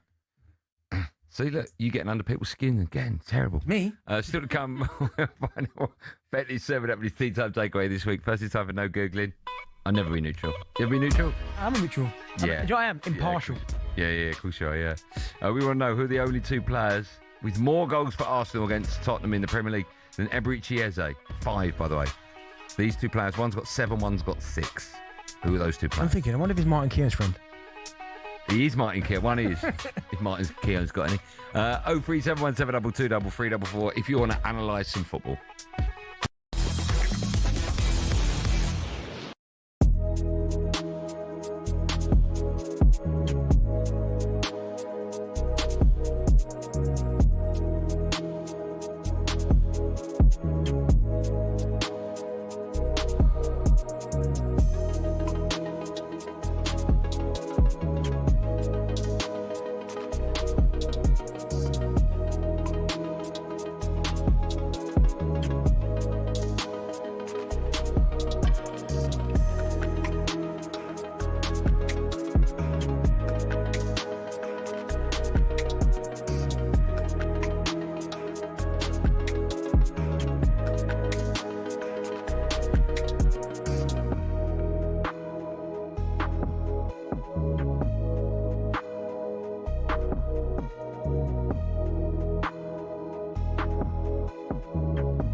Nicky O'Reilly's brace kept City in the title hunt with a 2-1 victory over Newcastle. Chelsea dropped points at home to Burnley.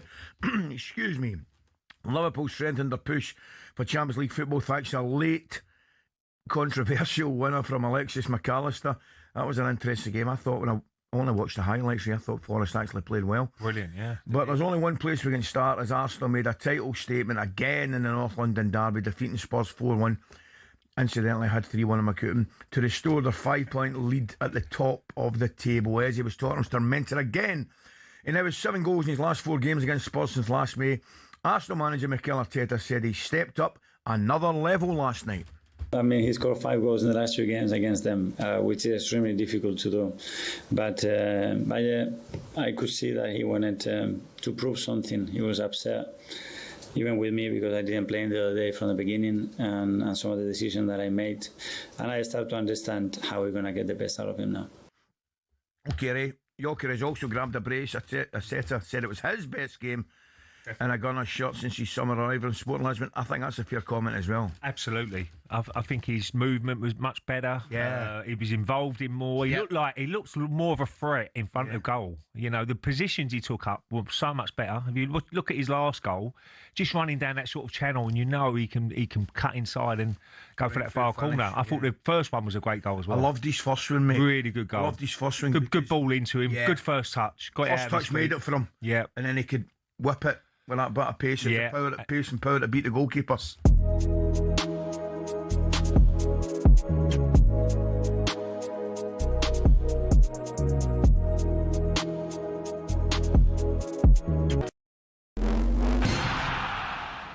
Premier League teams have got a load of crazy nicknames. Ever wondered where they came from? Some are pretty straightforward. Arsenal are the Gunners because they were founded by a group of munitions workers, and Bournemouth are the Cherries because their old stadium was built right next to a cherry orchard. Then there's Everton. They're dubbed the Toffees, but why? Well, because when the club was formed, just down the road there were 2 local toffee shops. Ipswich Town nicked their nickname off their opponents in the late 90s, Birmingham. The term Tractor Boys was chanted as a way to tease the team about their farming background, but they started using it themselves as a way to cheer on the team in victory instead. Take that, Birmingham. Let's head to Leicester, famous for more than just a red, orangey cheese and Jamie Vardy. Leicestershire's also the birthplace of fox hunting, hence the Foxes. Crystal Palace's nickname came from an extreme makeover. They were having a nightmare run in the 70s, and when they were relegated, their manager, Malcolm Allison, wasn't having it. I know what'll make us better, he thought, a new nickname. The Strong and Deadly Eagle sounded like a pretty good bet. And there's more to that story. Brighton used Palace's nickname to inspire their own. Ooh, bird, they thought. Let's just pick a different one for us. And so, in a heated match between the 2 teams back in 1976, when Palace fans began chanting "Eagles, Eagles," Brighton fans had the perfect reply: "Seagulls, Seagulls." So next time the away ends chanting their crazy nickname, you'll now know exactly where it came from.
Driver talkSPORT, me, Andy Goldstein, the superstar is Darren Bent, alongside before the break asked the question, who are the only two players with more goals for Arsenal against Spurs in the Prem than Eze, who's got 5? Right, Thierry. No. Righty. No. Oh, can you tell me? Against Tottenham. Yeah. Do you want a clue? Yeah, go on. One of them is Van Persie. McDonald's sell them, and if you bite into them, they burn your mouth, supposedly. What are they called? Apple pie. Yeah, what's the bit? The second bit of that. Pie. With an S on the end. Perez. Yeah, that's How many has he got? 7. He's the high scorer. Wow. And the next one, and I'll just tell you, Emmanuel Adebayor with 6. We don't really talk about him that much. Why? After you've sprinted the full length of the pitch, yeah? Okay. Honestly, That's insane. I will never ever forget. And I know what you're going to say. The fans ripping out. How the hell they get the chairs out? I know. They were just. When you're angry, you can do anything, can't you? Yeah, you can rip all the chairs out. Still to come and have some fun with the best bits of talkSPORT, but now it's time for this. Oh. How you doing? It's Darren Bent. Takeaway. Can I take your order, please? Get my hands, marinate all up in the thing. I like my medium well. Ginger beer, oil over it. Get my brush thing, get the oil over it. It better be Heinz. If it's not Heinz, honestly, I'll lose it. I'm Darren Bent, and this is my tea time takeaway. I'm losing it as well. Bentley's Tea Time Takeaway every week. 100 Club member Darren Bent serves up his 5 key takeaways from the weekend action. Bentley, you're going to have to act. I ain't acting nothing. What? I ain't acting What do you want to talk about this week, D? Just Forest are looking good under a new... Sorry. Forest are looking good under Pereira despite the result. So you're not acting at all. Let's hear from the Forest gaffer, Vitor Pereira, speaking after that late defeat at home to Liverpool. He said he can take plenty of positives from that performance. We know that we can play in this level. We play in Istanbul in this level. Today, first half was again in this level, in my opinion, in a very good level. And if we score, we need to score the chance that we created in the first half. If we scored, the result in the second half was different. But the important is to keep this mentality, to keep this fire, this ambition, playing with the ball, pressing them, organize the pressure, creating chance in counter-attack. And not in the small details, like big details, like in the last minute, we must correct them. They had a good result away at Fenerbahce. They could have got something out of this game. Is that new manager bounce, do you think? Yeah, I thought so. I thought they were brilliant against Fenerbahce in the week. And I thought they were very good against Liverpool. Just didn't test the keeper enough and create too many opportunities. But, I mean, they've got this, and this is the thing where I always felt like, and again, no disrespect to Sean Dyche, I like him, but the combination of the football club, Edu, the players have got, Edu and Sean Dyche, it doesn't match. It doesn't. For me, I look at that and it just doesn't mix very well. But with Vitor Pereira, the first thing he did, and you looked at the lineups, he just went with his best footballers in terms of Sangari, who I thought was brilliant, and Elliot Anderson, middle of the park, Hudson-Odoi, Gibbs-White, Hutchinson, Igor Jesus. All good players, all can play in the right way. Ola Aina at right back, Williams, Morello, and Milenkovic. Just a good football inside, and they've got good footballers in the squad. So, although the result went against them, I think Forest fans would have left that stadium going, do you know what? Yeah. And also, I get the feeling he's asking them to do or to play roles that they're used to. Whereas when Ange came in, he sort of changed. They play with a much higher line, and it just didn't work. The Ange ones was difficult because he tried to change it too quickly, and that was never really going to work. But I feel like this, certainly short term, with Vitor Pereira. That's exactly what you need between now and the end of the season. Exactly that. Do you think that they 2 points clear of the relegation zone as things stand? Have you seen enough that makes you think they're going to be okay? I think there's going to be so many twists and turns between now West Ham, them, Tottenham, Leeds potentially. I think there's going to be so many twists and turns that for me to sit here now and go, now they'll be safe. No, where am I saying that? Where would you like to go next, Darren Bent? Right, at times, right? Oh, ad-lib. I like it, yeah. At times. At times what, Darren? It's never good to have a wobble. No, it's never, well, unless you're on your own. Yeah, but sometimes it's good to have a wobble at the right time, and I think Sunderland are doing just that. Oh, you've gone around the houses to get to Sunderland having a wobble. Let's hear from the Sunderland gaffer, Regis Libri. He's been speaking after that defeat at home to Fulham. He said it was a bad day at the office for his team. Yeah, tough game, and key moments defined this game. We had an opportunity to score, and then just after we conceded 2 and set pieces. We pushed to be back, but we conceded the third one on transition. 4 injuries, so yeah, sometimes you have bad days and you have to accept it. 3 defeats on the bounce now for Sunderland. There was a time where I would look at the fixed odds coupon, and if Sunderland were at home, I'll put them down as a banker. What's happened? Yeah, as you said, they're 4 defeats in their last 5 in the Premier League. And this is what I'm talking about, the wobble. Like, at no particular time did I think Sunderland would go this whole season unbeaten at home and just beating teams and just coasting up the division. I just think it's such a hard league. I thought at some point the wobble would come, but I think it's the right time. They've got 36 points on the board. The wobble's obviously happening now, but they've got more than enough, I think. They're 11 points ahead of the relegation zone. They're not going down. So the fact that they've wobbled now, I think, it's not perfect, of course, but you didn't want to start the season they could afford a wobble. Exactly. They didn't want to start the season like rubbish, and all of a sudden they're down at the bottom. Like, it could have been a Wolves situation. Like, oh my goodness. Well, it would have been. Exactly. Whereas now, because of what they did at the start of the season, that home record and winning games, I feel like now he'll tweak 1 or 2 things and make them better, but there's no real panic. You don't start making decisions thinking, oh my goodness, we're desperate. He's not desperate. They've got more than enough points on the board, so the wobble's coming at the right time. But they've got to get better is scoring goals. Yeah. They've only scored 28 goals this season. It's one of the lowest in the league. Yeah, that is poor. Poor. Okay. Chelsea 1-1 with Burnley. What do you want to ask on the back of that, ad-lib time? The hunt for Europe is exciting. Well, at least sound excited by that. Hey, you know what? The hunt for Europe is so exciting. Oh, my goodness. What do you make of Chelsea at the weekend? Held at home by Burnley. They dropped points against Leeds a couple of weeks ago. Well, do you know what? When I said that the hunt for Europe is exciting, I wasn't necessarily... First or second time? I wasn't talking about the Champions League, which might surprise you.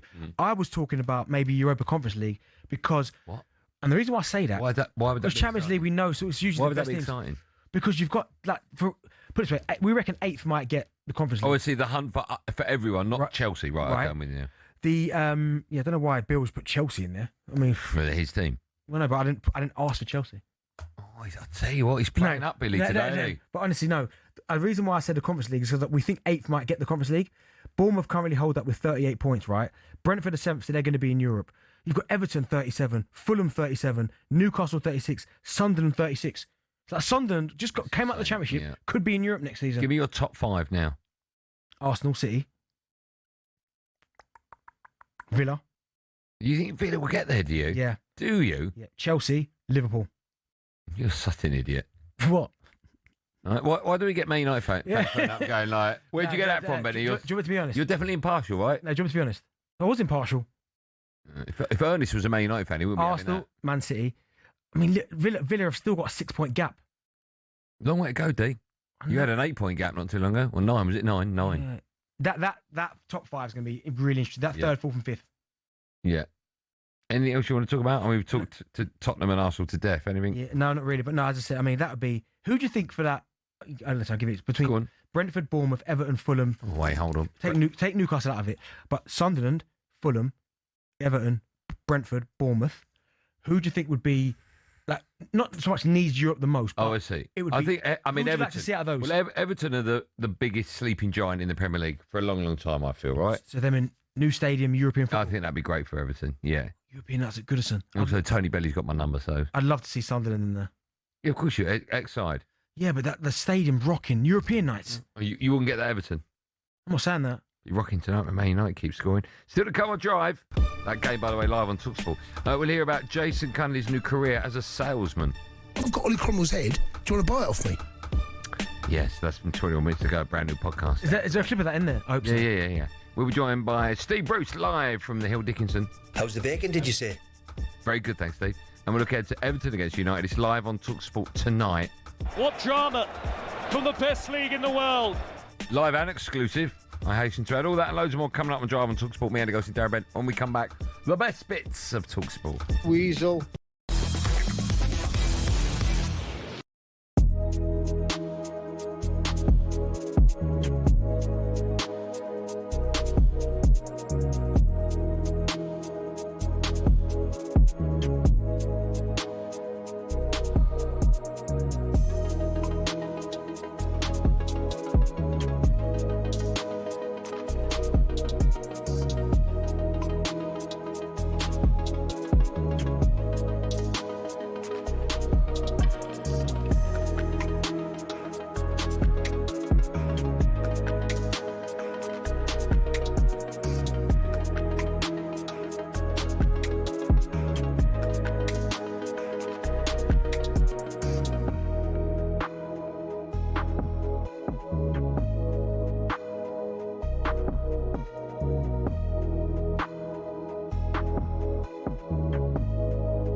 You'll see both of them today. Yeah, foul.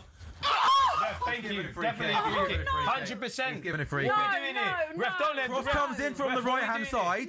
Gabriel goes up to win the header. Ref, what are we doing here? Colin Moani takes it down and scores. Ref, what are we the doing referee, as soon as the ball hit the back of the net, has given a foul. Ref, what are we How doing much contact is there? Ref, let's has not he be dumb. pushed him? Has he shoved him? Let's have a look at a replay, Abby. Ref, let's I not bet be this dumb. is soft. This is going to be so soft. If it's soft, and so because it's soft doesn't mean it's not a foul. Let's get that one Imagine right. if it was on you lot. It's not though. It's on you. Gallagher, ball comes in. Yes. Oh, that's no way a foul! It's no way a foul! He's pushed him, ref. Are you joking? That's got no place Oh in the my game. God, Oh, it's so That's got soft! no place in the game. DJ, He's a big 6'5" centre-half. That's embarrassing. We have to let the ref That rest. is a disgrace. Look at that. Oh, ref. Oh, that's not a foul. That's embarrassing. That's a goal. That is That's not a horrible. foul. Oh, That's my not a days. foul. How is that not being? That's Oh, not a my foul. God, ref. That That's is got a no place in football. disgrace. That's got no way a place foul. in I football. think that's disgraceful. That's one of the most violent tackles I've seen in a minute. That is crazy. That is crazy. That is an absolute Talk to the ref. disgrace. I didn't see it, so I can't comment on it. I have to see Sorry, the replay. I think that's a disgrace. That I is don't know, man. so I don't know, man. soft. It's a classic example of slow motion making it look worse than it Oh, actually my is. God. There is minimal contact, and the big lad's gone down That's like crazy. an It's absolute. So is that not a bias against him because he's a big It's player? so soft. He wouldn't go down if he didn't feel contact. The game is completely gone. How can that be given as a foul, You not mate? talk to the ref. No, I'm asking you. I I'm don't trying know. to respect your It's opinion. like literally. I think it is. I think it's literally. See? Abby, That is. That hurts. Yellow card, see? Well, do you know what? This is the problem with the modern game because the game is well and truly gone if that is ruled out for that. We have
talkSPORT, me, Andy Goldstein Darren Bent is here. Still to come, we'll be looking ahead to live commentary and exclusive.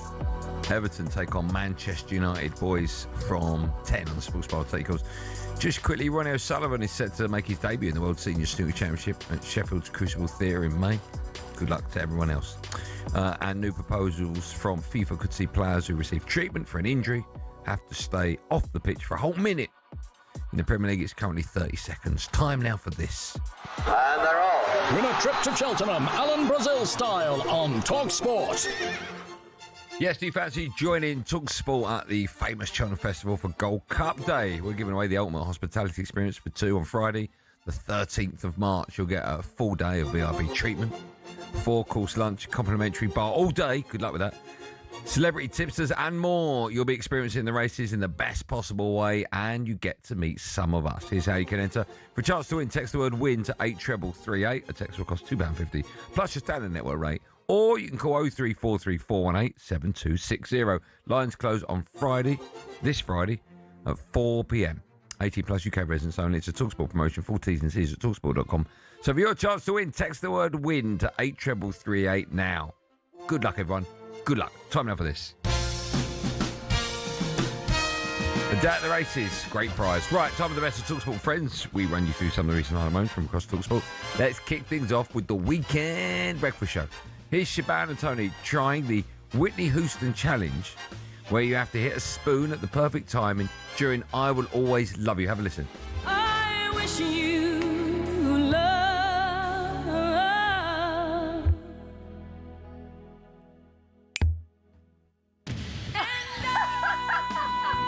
Is that close? You would have been 3 seconds out. You don't know.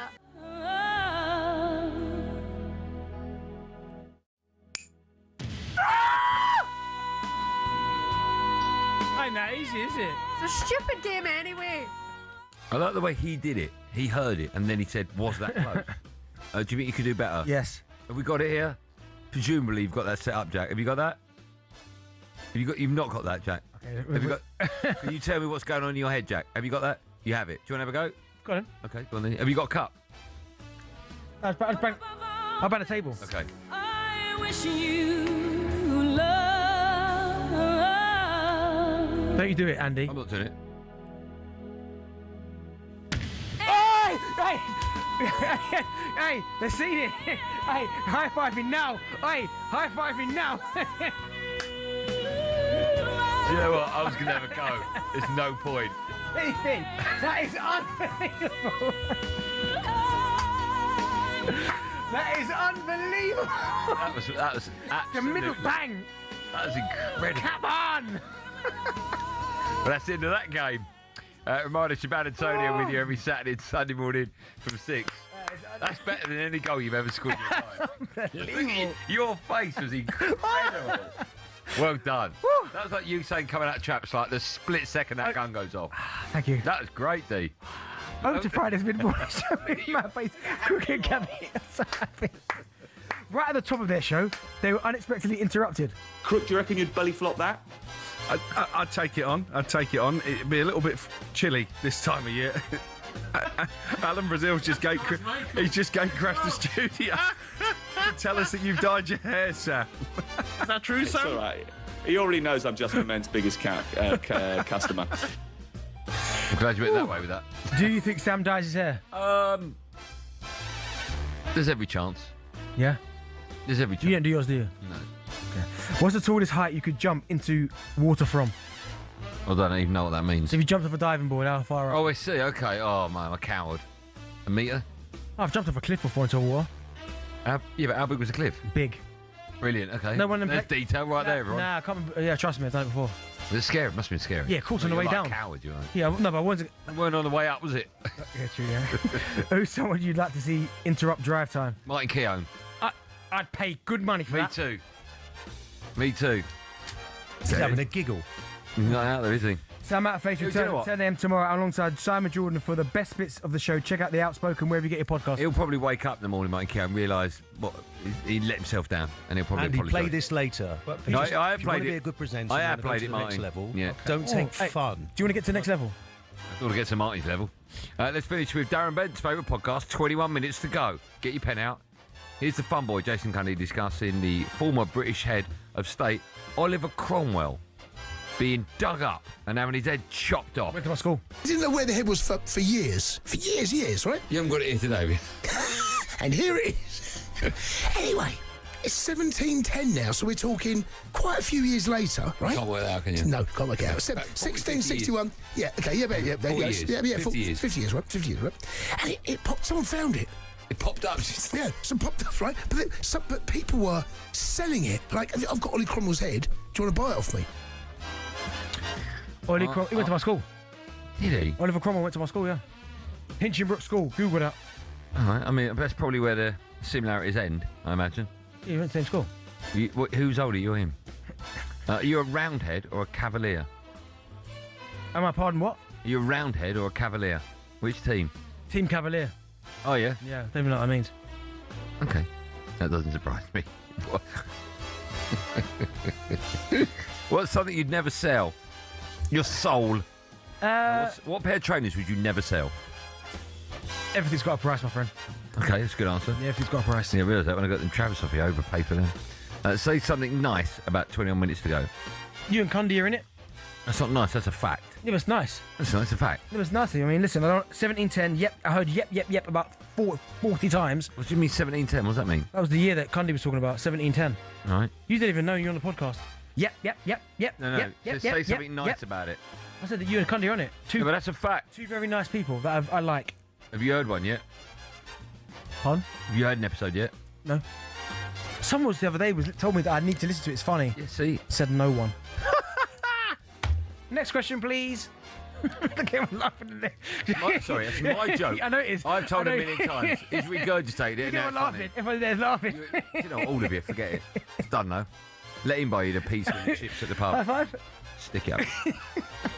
Reminder, do episodes in 21 minutes to go every Monday. I will listen tonight. I promise you. I don't want you to. I'm going to block you from it. Ow. I'll find a way. Get your phone. Of course, you can find all of our shows. Forget that. Just download 21 minutes to go, the brand new podcast. Everyone this week, by the way, gets a free cardboard cutout of Martin Keown. That's true as well. When we come back, we are gearing up to live and exclusive commentary on talkSPORT as Everton take on Manchester United. If you want to have your say on that, you can. 03717 223344. Steve Bruce will be joining us in the next hour. Why don't you do the same? Well, your problem was with Andy Goldstein. Oh, 100%, yeah. Well, anyway, your manager said... He's having a giggle.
What's the reaction been to Conor Benn's move to Zuffa in the Matchroom stable? We heard Barry Hearn earlier on talking about the lack of loyalty. He was very upset on breakfast this morning. Has it been keenly felt throughout the organisation? Yeah, look, we're all different. We've been through a lot with Conor over the years. We've stood by him in tough times. You know, my mindset is very much, it is what it is, and we have to move on. You know, we have a huge business. We deliver 40 events a year around the world. We've got a sold-out show this weekend in Phoenix. And if you spend too much time, you know, focusing on that, you're not going to focus on the positive. It's a shame, you know, but we are where we are. Barry Hearn quite upset on the breakfast show. Eddie Hearn talked about it as well, saying that maybe they made a mistake with Conor. They thought that they had, you know, that they had a relationship with him. They've been with him for a long time. They'd earned a little bit of loyalty from him. Barry did say, if you want loyalty, buy a dog at the same time. But the situation is that Conor Benn, who they stuck with during a very difficult period, has gone on and signed with Dana White. What's your reaction to it? I think Frank's reaction is probably the most mature reaction I've heard. The reasons why they stuck with Conor Benn, insofar as they did, was because there was a huge commercial opportunity via Conor Benn. It wasn't out the goodness of their heart. It wasn't a case of a charity case. Eddie might, at the time, I remember talking to Eddie, didn't lend him any money. No, I didn't lend him any money. Now we find out he did lend him some money. At the time, he didn't have a contract with Conor Benn, told me he didn't need to have a contract with Conor Benn.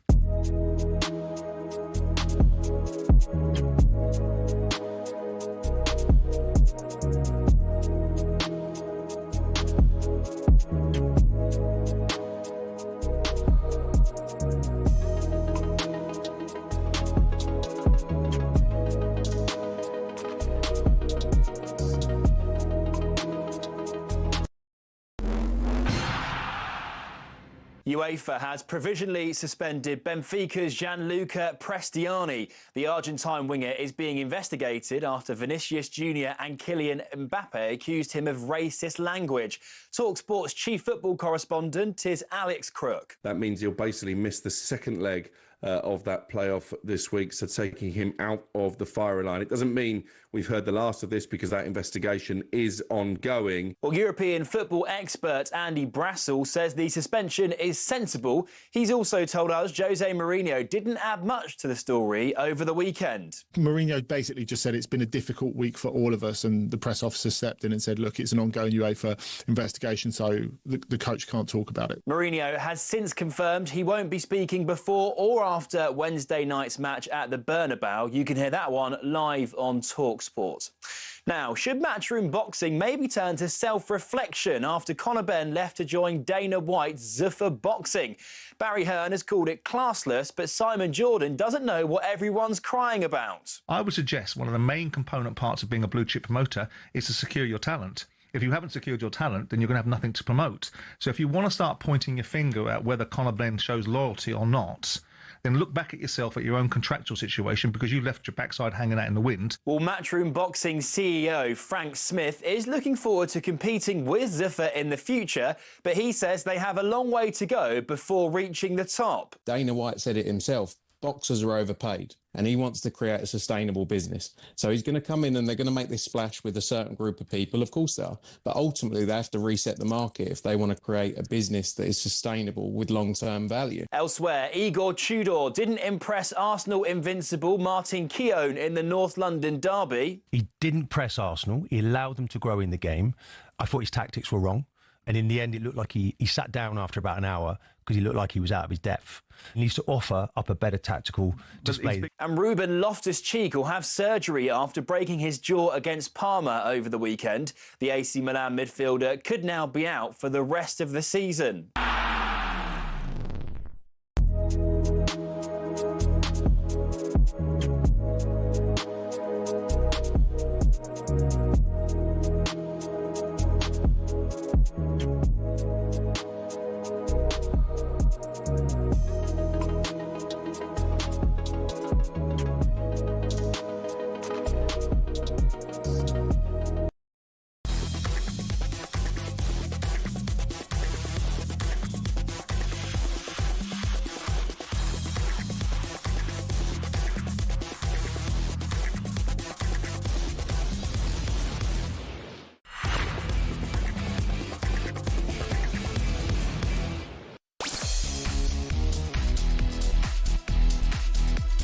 Well, that's the last hour of Drive Time on talkSPORT with me, Andy Goldstein, and Benty's here, everyone.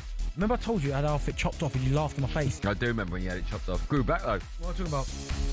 Your finger. Grew back, Benty's finger grew back. Remember the picture I sent you? Spider-Man. Yeah. More Wolverine-like. Yeah, I don't know the characters. And I sent you the picture. All right, Jack. Remember I said less is more? Remember that? Still to come, we joined by the legend is Steve Bruce, head of Everton against Man United, and of course it's a game you can hear live right here on talkSPORT. Looking for Dorgu, and Dorgu gets on the end of it to finish it. Cunha's cross, but Manchester is at its most divided.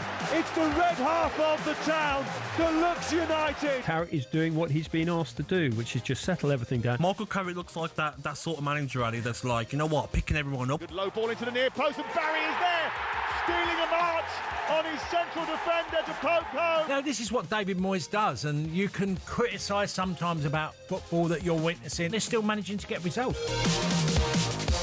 Yeah, Man United go to Everton. It's a game you can hear live on talkSPORT tonight. United, of course, looking to move back into the top four, currently fifth with Chelsea only above them on goal difference.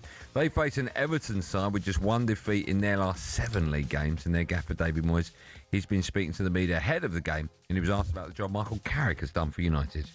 He was a really good professional, and I think I was more impressed with the work he's done when he was at Middlesbrough. I think he's done a great job when he was at Middlesbrough, and his team has played good stuff, and I thought he'd done very well there. So he's gone into the job and looks as if he's doing it in a calm manner and going about the job very well. Just seen Michael Carrick on the telly. He looks like he's been on a sunbed. He looks very well, doesn't he? I'm guessing a bit of warm weather training. Michael Carrick still unbeaten, but did of course draw 1-1 West Ham last time out. Yep. Obviously wants to get back to winning ways. I think we'll learn a lot more from him tonight after that 1-1 draw, right? Yeah, I mean, West Ham away from home is never going to be an easy game. No. They're fighting for their lives as well. Sesko coming up with the goods, as we see his Cunha goal against Arsenal for about the 12th time in here. That's on telly, and people can't see that when you're talking. Yeah, Cunha goal against Arsenal, yeah. But no, yeah, I mean, before that, though, beating City, beating Arsenal, beating Fulham, beating Spurs. I didn't see Man United just winning, but listen, it's another point. The point against West Ham, I think it's a good point in the respects of you were losing it. The game was gone, and then all of a sudden Sesko popped up with a really good finish. This game tonight won't be easy against Everton away from home under the lights. Everton are pushing for Europe because, as I spoke about earlier, Everton currently on 37 points. They win tonight, that puts them on 40 points. That currently occupy 7th, which is Brentford. So they're in Europe. So bit added incentive for them. But are they going under the radar a bit, Everton? Yeah, a little bit. But I think there's a number of teams like that. I mean, I look at the table now, and I'm looking at Brentford in 7th. I'm like, what? Like, wow. Bournemouth, Everton, Fulham having a great season as well. Fulham, good result of the weekend. Newcastle underachieving, they're 11th. Sunderland. I mean, there's a crop of teams there that, again, all pushing for Europe, and it's going to be really exciting. But I think Everton are going under the radar. I think he's done a great job. I think they've had some players that are going under the radar. The likes of Dewsbury Hall, been brilliant. Iliman and Dye has been good. Do you think Grealish will be more of a miss? Yeah, he will be a miss. No, more. Did you think he would be more of a miss? Yeah, a little bit so, yeah. But remember, when he exploded out the traps, Grealish, first month of the season where he won Player of the Month, and he was unbelievable. Assists and goals and that freshness. And yes, his levels have continued. Maybe not as high as maybe they were, but they're still high. But you're going to miss him because he takes the ball in areas where other players wouldn't take it. He draws fouls. He holds on to the ball. When you're under a bit of pressure, you can give him the ball and he can kind of release some of that pressure. So it'll be a miss, but they've had a number of players that have put in good performances. I'm still unsure about the striking situation with Barry or Beto. Who'd you pick, Beto? Well, do you know what? Again, for me, it almost kind of goes week to week. Yeah. Because Barry's got 5 goals, Beto's got 3 goals. But who do you think looks more comfortable in front of goal? Probably Barry. Do you? Yeah, probably, Barry. Okay. I'd say, but again, it's weak. Both of them have missed big chances this season. But I mean, Barry's young, though, isn't he? I mean, how old is he? He's 23 years old, man. So he's still got. I mean, I don't think Beto's that old. Was saying that. Would they be doing it? Yeah. Would they be doing a lot better if Calvert-Lewin was still there? No, because Calvert-Lewin, for whatever reason, while he was at Everton, he just couldn't get fit. So sometimes you need a fresh start. You need a breakaway. It's bizarre, isn't it? It's bizarre because for the last couple of seasons, we've looked at Calvert-Lewin and said, "Oh my God, he just can't stay fit. Like Everton need to move him on." He goes to Leeds. He's playing week in, week out. So sometimes and we'll be talking about whether or not he's going to make the English squad. Exactly. So I think a new environment, fresh voice, new players, new surroundings. Yeah. Sometimes it helps. It just helps. Yeah. A quick word about Manchester United because they look completely different now under Michael Carrick. He had a little bit of a wobble before he got in. He was in charge. Yeah. Okay. But does that tell you? I mean, he's doing it with virtually the same team, right? Mm-hmm. Or he's bringing players in. Kobe Mainoo was never featuring under Ruben Amorim, but now he's playing every week under Carrick. Does that tell you how well Carrick's been doing, or just how poor Ruben Amorim was? Because I know you like to say the players take responsibility, and I've always said it's the manager's job to get the best out of the players. Well, Carrick is doing that, and Amorim didn't. Yeah, but again, I mean, the different situations. Look at the Forest players under Dyche, and now under Pereira. They look completely different. So it's players, but no, I think you've got to give Michael Carrick credit. Yeah, I don't care. You have to give him credit because he's come into an environment and he could have easily been 0-2, losing to City and losing to Arsenal, right? And he goes and beats both of them. He's beaten Fulham. Fulham are having a good season. They beat Spurs, but Spurs, of course. What was the Fulham score? It was really tight, wasn't it? 3-2. Yeah, 3-2. that was quite late. Yeah, and we were 2-0 up and we went 2-2 and we nicked it at the end, right? Yeah. Okay, yeah. And then Spurs, I mean, you were going to beat Spurs. And then the West Ham result. So 4 wins out of 5. He's still unbeaten as Man United. Still unbeaten as a Man United manager. I think he's doing a great job. Regardless whose fault it is in terms of is it the players, him personally, it looks like he's giving everyone that lift because he knows the club. He's giving everyone a lift. He's giving everyone that freedom. And if you're Ruben Amorim, and I know he's a proud man, but he has to be looking at this and going, why don't I just do that? I was so adamant about 3 at the back, 3 at the back, 3 at the back. Why don't I just go, do you know what?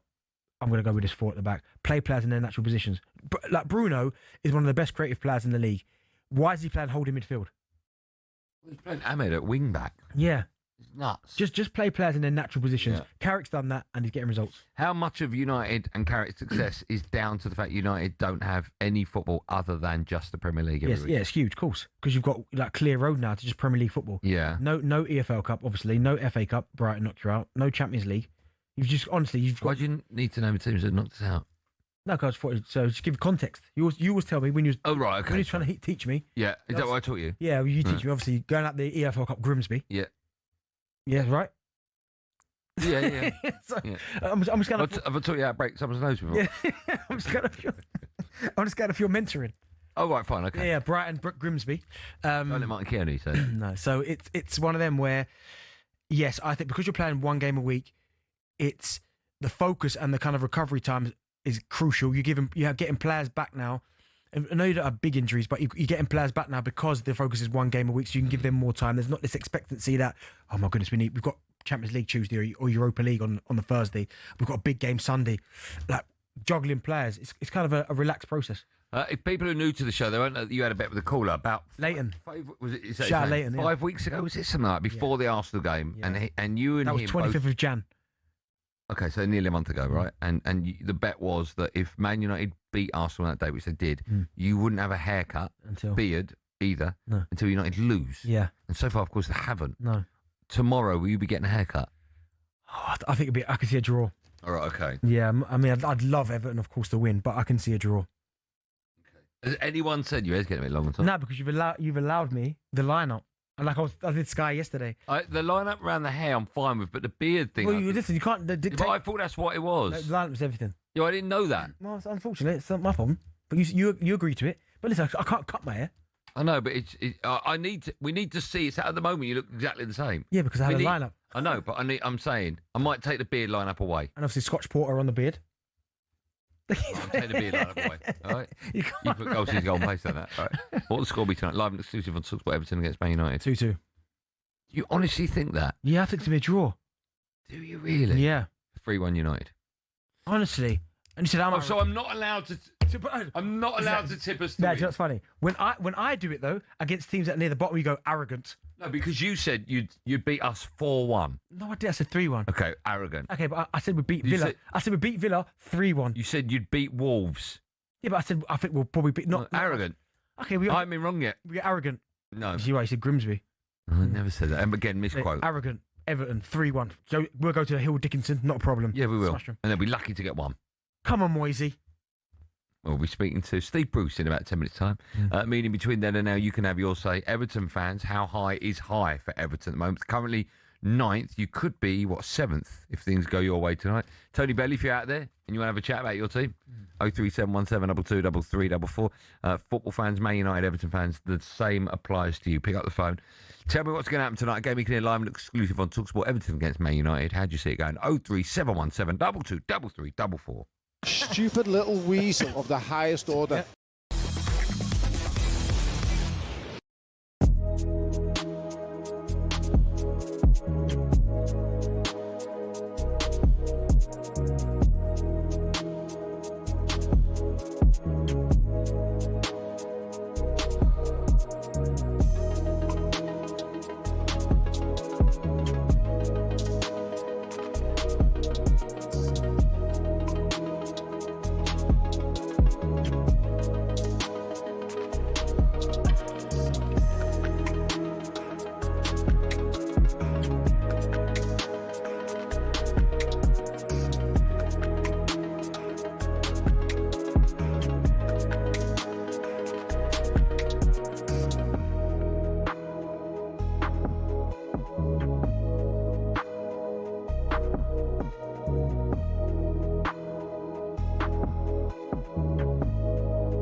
4 points clear at the top of the table, Hearts, at the moment. Celtic do have a game in hand, but they're 6 points further back. So even if they won that, the gap would still be 3. And of course, to next Sunday, those two play each other in the Old Firm game.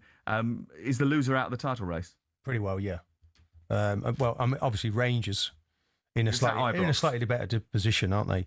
Probably look favourites to win that game now. Hearts have got to keep their nerve. I thought the game at Ibrox last week against Rangers, it got the better of them a little bit. They looked a little bit leggy, but they also looked like the atmosphere was there. You saw, here it is. You're in a big league now. You're challenging these guys, the established orthodoxy, to some extent, albeit Rangers haven't won the SPFL that much over the last 10 or 11 years since their demise and repackaging of the club.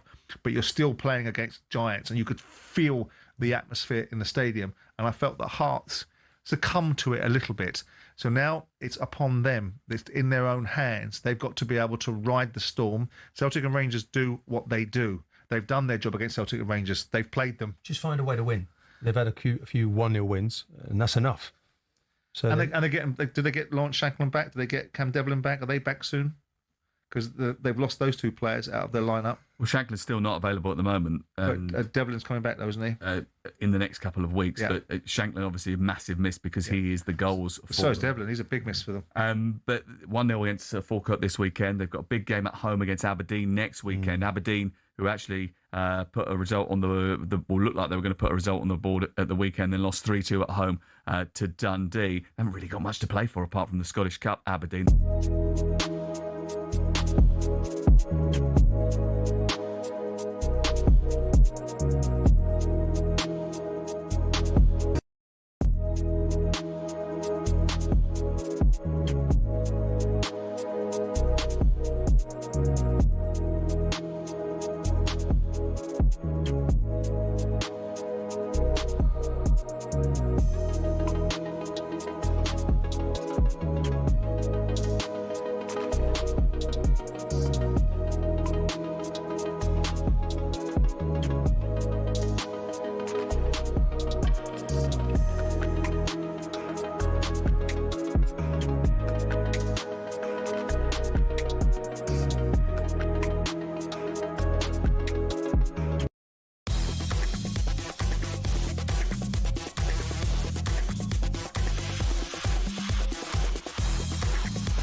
Driver talkSPORT, me, Andy Goldstein Darren Bent, the ledge is alongside me. Still to come, we'll have team news ahead of Everton against Man United on talkSPORT tonight.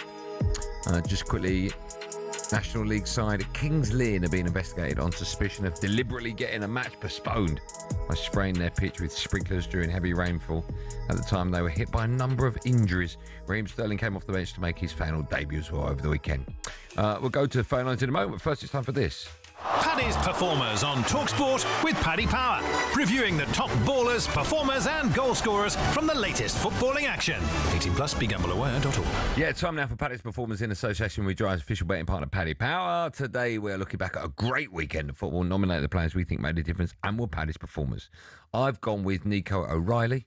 I thought he took his goals brilliantly. He's not in the team to score goals. That's other players' jobs. But listen, it was such an important game for Man City. They had to win it. They had to come off the pitch with 3 points.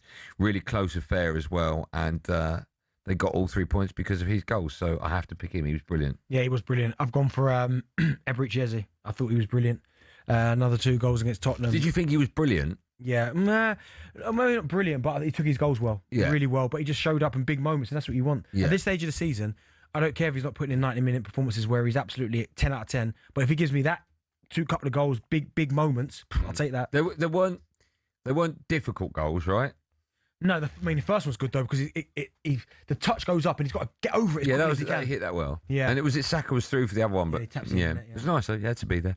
O'Reilly, Man City to beat Leeds 7-4 on 4-7, and Eberechi Eze, of course, Arsenal player to beat Chelsea. Oh, what a game that is to beat Chelsea 13-8 on. There you go. That's Paddy's Performance for today. Catch up with the latest odds at paddypower.com. 18 plus only. Begambleaware.org. Paddy's Performers on talkSPORT with Paddy Power.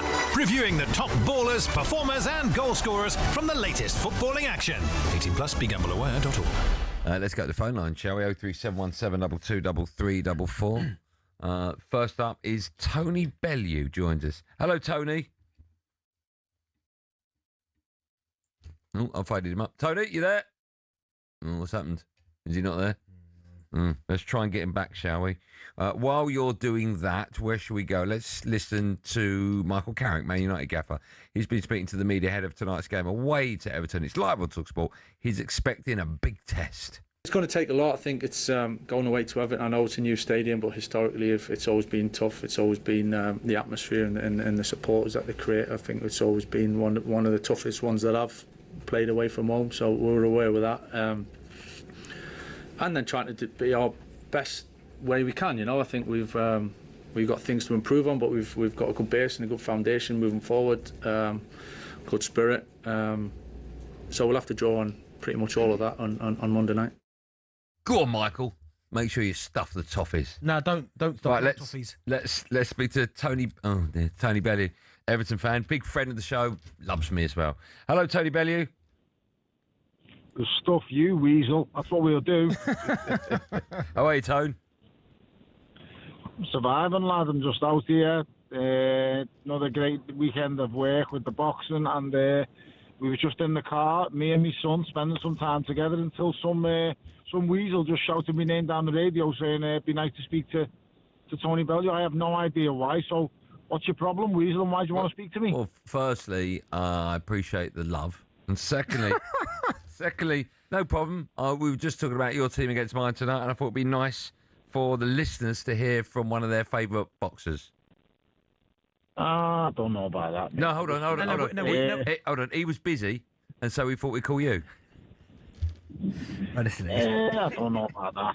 Well, as you know, if I'm on air, mate, and talking to you, I mean, I'm only going to send your ratings north and not south, aren't I? You know Exactly. You're best letting Benty speak more, and then your listeners might go more north and south. Okay. No one's interested in what you've got to say, Weasel. No, apart from you, Tom.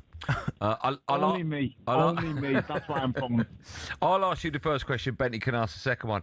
Go on, chap. We were talking before the break about Everton. I mean, they're really flying high at the moment. You've got a chance to go, 7th in the Premier League at the moment.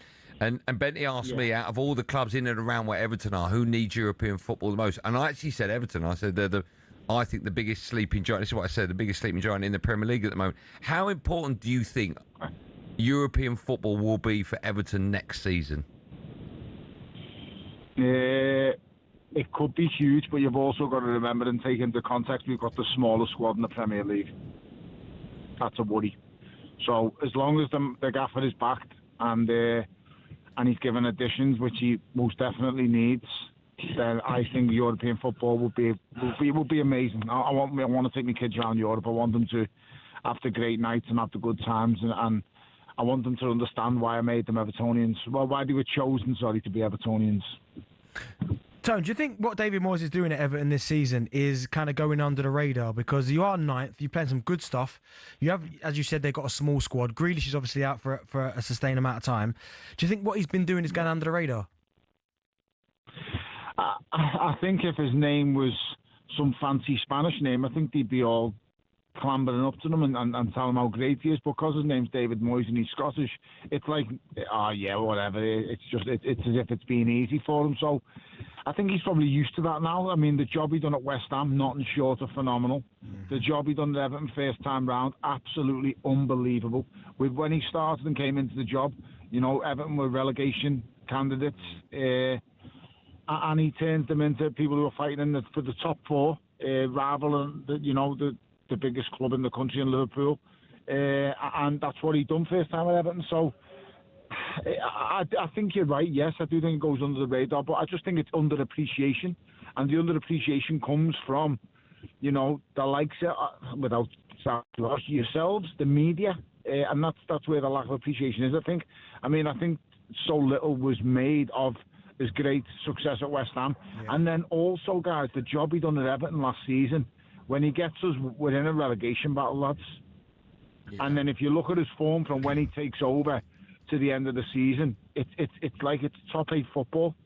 It's top 8 material. You know, the amount of points he gains from when he took over last season to the end of the season, you know, it's top 8 form. So basically the proof's in the pudding, and I just want to see him back. But, you know, listen, tonight's a difficult game, mate. Yeah. United are playing really well. They look at the resurgence. Good. I've got 2 questions before I let you go. What will the score be tonight? One champ. I'm going 2-1 Everton. Okay. And second question, while you're here, I have to ask you your view on what's happened over the weekend with regards to Conor Benn and Matchroom and Dana White. What's your view on all of it? It's madness. I haven't been shocked in boxing since the last time I was shocked was probably when Mike Tyson bit off around the Holyfield here. That's how long it's been since I'm ingrained in this business. I've grew up in this business. I've studied it. Very little shocks me. That shocked me on Friday night, guys. I'm not going to lie. What shocked you about it? The manner in which it's done, the fact that Eddie has been unable to speak to him, the fact that Matchroom and Eddie helped him out for so long when he was in the wilderness, or just the way he's handled it? I know him, so yeah, the way it's been handled, because I know him.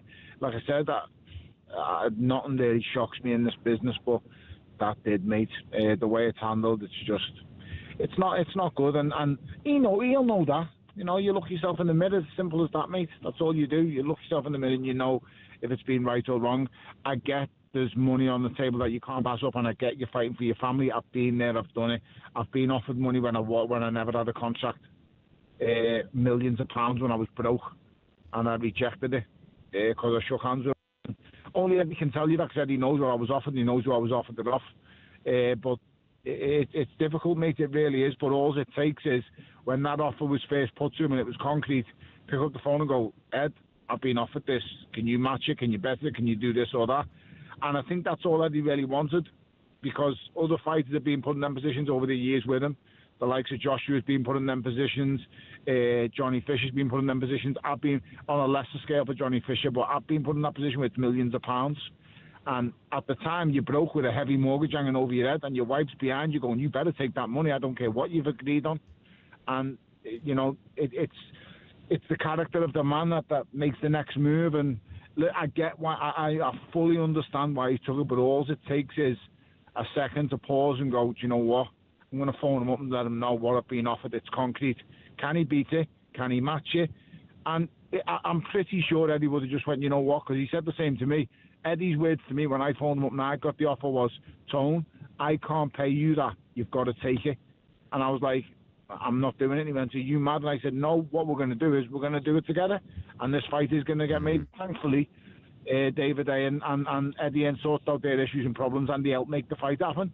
But for Conor, it's just that phone call. That's all it is. Because when someone stood by you for a decade, and listen, I'm not saying it's wrong to take money. It's not wrong to take the money. It's wrong in the way you go about things. And as I said, can you put your head on the pillow at night and go, I've done that right, I've done that, and was honest and open, and I was transparent, and I can always put my head on the pillow. I can always, anyone who knows me in this business and anybody who knows me personally will always say to you, I'm a straight shooter. No one can say nothing else, because that's what you are. And the poor lad, he's let himself down, in my opinion. But it is what it is, mate. This is boxing, and what can you do, guys? So listen, thank you for coming on, being so honest with it. I feel that our relationship's growing now. I mean, that's a really nice chat between you and I. I really enjoyed that. You're an absolute weasel. Have a good evening, Toe.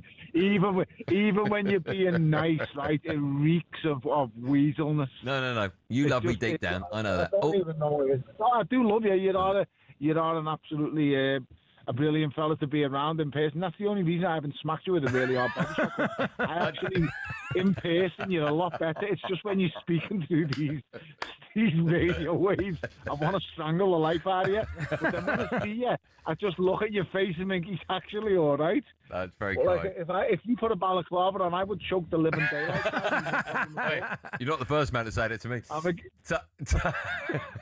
good one, boys. Have a good one, lad. Make sure you give it to him when we beat them. 100% he'll be getting it. Yeah. Oh, listen, before you go, don't forget, up the toughies! The wonderful Tony Bellow, more from me and DB. Right after this, live on talkSPORT.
I don't see too many games where they're going to win. They're picking up points in those matches against teams around them. Yeah, well, they're going to have to. Well, I think the yardstick for the new manager, you know, what you're seeing now is what Tottenham Hotspur really is. By the way, it's the real ownership. This is the real ownership. This is what Levy's been blamed for, and what Levy's taken the rap for, and what Levy's taken the consequence for. Is the real ownership of Tottenham Hotspur, the Lewis family. What you're seeing is the real ownership of Tottenham Hotspur. And if you want to change the culture of the football club, change the real ownership, because the real ownership is Lewis and his game. If you wanted to be successful in this league, and one of the comparisons that was probably a poor comparison with the Wenger situation, Wenger was never in a relegation battle, so he never had to worry about the reality of the fact he was prepared to acquiesce to the demands of the ownership that built a new stadium. Spurs are in a relegation battle, and the fact they bought nobody in January tells you where their ambition is. They bought, because that is a clear indication they needed some support. They needed a change of personnel in the dressing room, and they bought nobody. That tells you what the ownership model is and what it isn't. But when you look again at to answer your question about where Spurs get relegated, if they lose to Fulham and Palace, they are in real mortal danger. Okay, well, look, it's going to be a massive couple of weeks in terms of Tottenham Hotspur and for West Ham United as well, whose next 5 fixtures include games against Manchester City, Aston Villa and Liverpool. And the one benefit, I suppose, that they have got, Tottenham, is that West Ham have only got 25 points and they've got 29. Nottingham Forest losing yesterday as well, despite the fact that it was quite a controversial last-minute winner for Liverpool. Certainly did Tottenham a bit of a favour.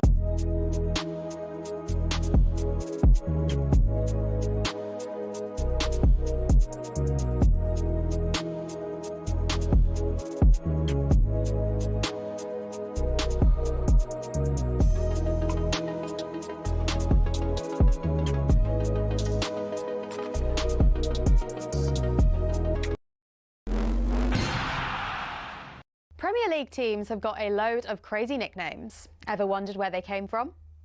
Some are pretty straightforward. Arsenal are the Gunners because they were founded by a group of munitions workers, and Bournemouth are the Cherries because their old stadium was built right next to a cherry orchard. Then there's Everton. They're dubbed the Toffees, but why? Well, because when the club was formed, just down the road there were 2 local toffee shops.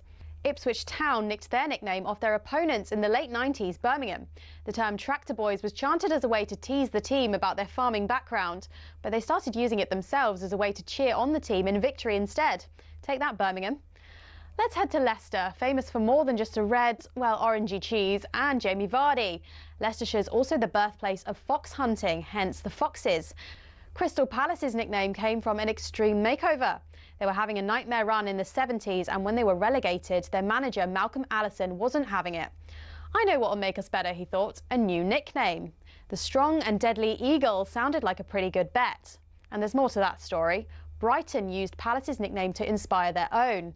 Ooh, a bird, they thought. Let's just pick a different one for us. And so, in a heated match between the two teams back in 1976, when Palace fans began chanting, "Eagles, Eagles," Brighton fans had the perfect reply. Seagulls, seagulls. So next time the away end's chanting their crazy nickname, you'll now know exactly where it came from.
Going to kick in. You know there's a drum that's going to be dropping.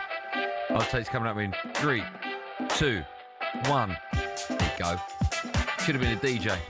Like your mate, Bus 147. Hey, DJ 173. Don't hate on him. How is he? Yeah, it's good, man. You'll probably see him when we go potentially for the World Cup. Oh, that'd be nice. Yeah, you can travel 300 miles to watch you play paddle. Yeah, 300 miles.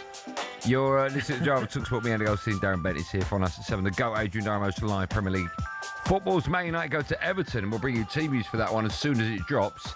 In fact, we can look ahead to that game now as we're joined by a former Man United captain, legend, and your co-commentator on talkSPORT this evening, as it gives me great pleasure to say hello and good evening to Steve Bruce. Steve, how are you, sir? Good evening, Benty. How the hell are you? I'm good, thank you. How are you? You okay? Good, man. Good. Very well. How are you? I've been listening to you for the last 2.5 hours. Yeah. I do like the sound of that girl with that cheese and tomato sandwich, I have to tell you. Honestly, that's one way of putting it, isn't it? That's one way of putting it, I have to tell you. I'm having cheese, I'm having tomato and bread. That would be a sandwich. With a bit of cheese. Yeah. Perfect. Absolutely. Steve, this is such an interesting game tonight for so many reasons. I think it's fair to say that at the beginning of the season, no one thought Manchester United would get Champions League football. And probably, hand on heart, no one thought Everton would get European football. I mean, both are achievable for both of these sides between now and the end of the season, right? Yeah, absolutely. And I have to tell you, Moisey's done an unbelievable job with what he's got available on the pitch, of course. And they're missing a Grealish now, could be in the running is definitely what they don't need. But yeah, they've certainly done great under Moisey. It's great to see him doing so well. And then on the other side of the scale, we've got Michael, who's come in for 4 or 5 games, is it now, and unbeaten. And you know, people are getting fit for him just at the right critical time, and he's gone back to putting people in square pegs and square pegs, or whatever the saying is, and all of a sudden they look a different outfit, don't they? Yeah, they do. Let me ask you about Michael Carrick, right? Because people are constantly saying to me, what are you going to do next season? You're going to keep him. My answer is always, it depends how this season goes, right? There's no need to make a rash decision yet. But let me ask you, if United get to the end of the season and his record is phenomenal, let's say he only loses 2 games out of his possible 17, what will you do if you were in charge of Manchester United? Would you keep him or not? Well, he's made a big impact. And I think the thing about Michael is he knows the club and what it's all about, and is not fazed by it. You know, he's been used to being in the spotlight as a player there. I think he played something like 12, 13 years, did he? So you have to be some player, and he understands what the demands are, because until you get into Man U, you don't realise, you know it's a big club, of course, but you don't realise the scrutiny, what you become under from day one. You're under the pump. And Michael has got, he knows it. He's been there, done it, wore the T-shirt as a player. Now then, it's a different ask, of course, with given the responsibility of the team like he has. But look, I think he's simplified it all. They all seem to be enjoying it. And when you've got good players playing in their slot, and they are good players, the one thing you just have to do then is keep them happy, keep them organised, and let them play.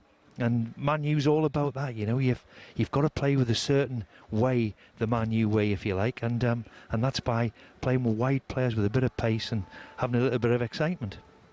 Well, do you think it's one of them where Ruben Amorim might look back at not even so much Ruben Amorim, but Manchester United fans will look back at his tenure and think almost a waste of time, because when you look at Michael Carrick, he's gone back to a familiar system that Manchester United know. He's got the right players, the more effective players, playing in their right positions.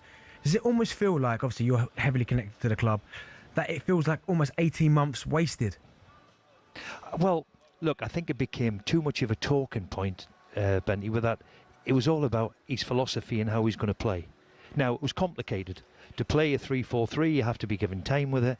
But when you've got really top players like Fernandes, who's arguably as good a number 10 as there is anywhere in Europe, and that includes the Premier League. I know England have got some great number 10s, but Bruno's record is quite sensational when he plays, and he plays every week, scores and assists every week, and he's a genuine number 10. When you asked him to do something a little bit different, or you're asking him Buemo and Cunha, who look to me as if they're both of them are centre forwards, really. They're the lads who want to score a goal, and he's put them in that position, of course, and that's, we're seeing the benefit of just a little bit of a difference in formation. Of course, I think Maguire and Martinez getting fit, also bringing Kobe Mainoo back into the team. Not any of us could really understand that one, because the kid's such an exceptional footballer. Yeah. Just a quick word about Everton. Just 4 home league wins for them since they moved to their new stadium. Is that a worry at all? Well, it must be a worry for them, because I'm standing here amongst it now, and it is absolutely magnificent, and maybe too good. You know, Old Goodison Park was really difficult place to play, but you have to congratulate Moisey, and the stadium is absolutely, for those who haven't been here before, what a stadium it is. And they haven't really had the results, really. They've been better away from home. So what better way tonight than playing Man U at home? Wonderful night for it, wonderful night for a game of football, a little bit of dampness in the air. Wonderful stadium. Bring it on, let's enjoy it. And I'm hopeful, obviously, that it's a great game. Go on, what will the score be then?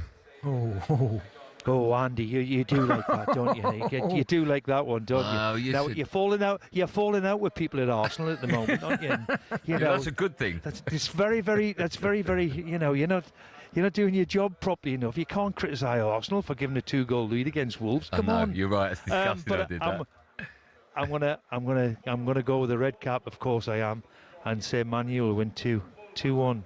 Maybe 2-0. All right. Always a pleasure and an honour, Steve. Thanks so much for coming on. Enjoy the game. See you, lads. Thank you very much. There you go, superstar. It's Steve Bruce on co-comms duty tonight for Manchester United. Well, for Manchester United away at Everton. Do you know he scored 19 goals one season?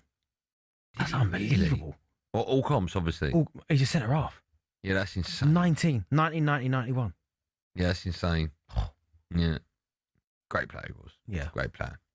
We're going to have a quick break. When we come back in, hopefully we'll have team news, fingers crossed, and One Word Billy will be coming in.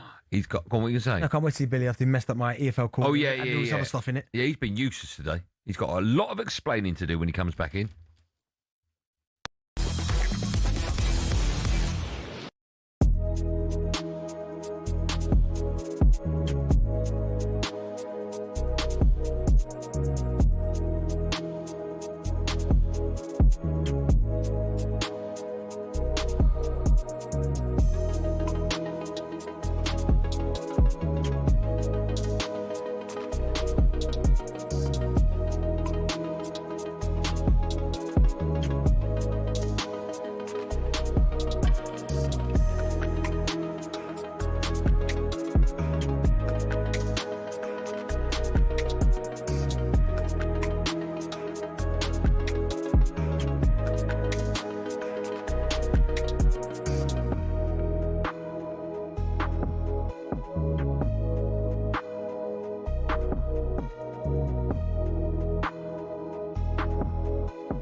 Darren, good morning, mate. How are you? Morning, Darren. Good morning. Not bad, yourself? Very well, thanks. Thanks for taking the time to call us. What did you think yesterday? What's your views?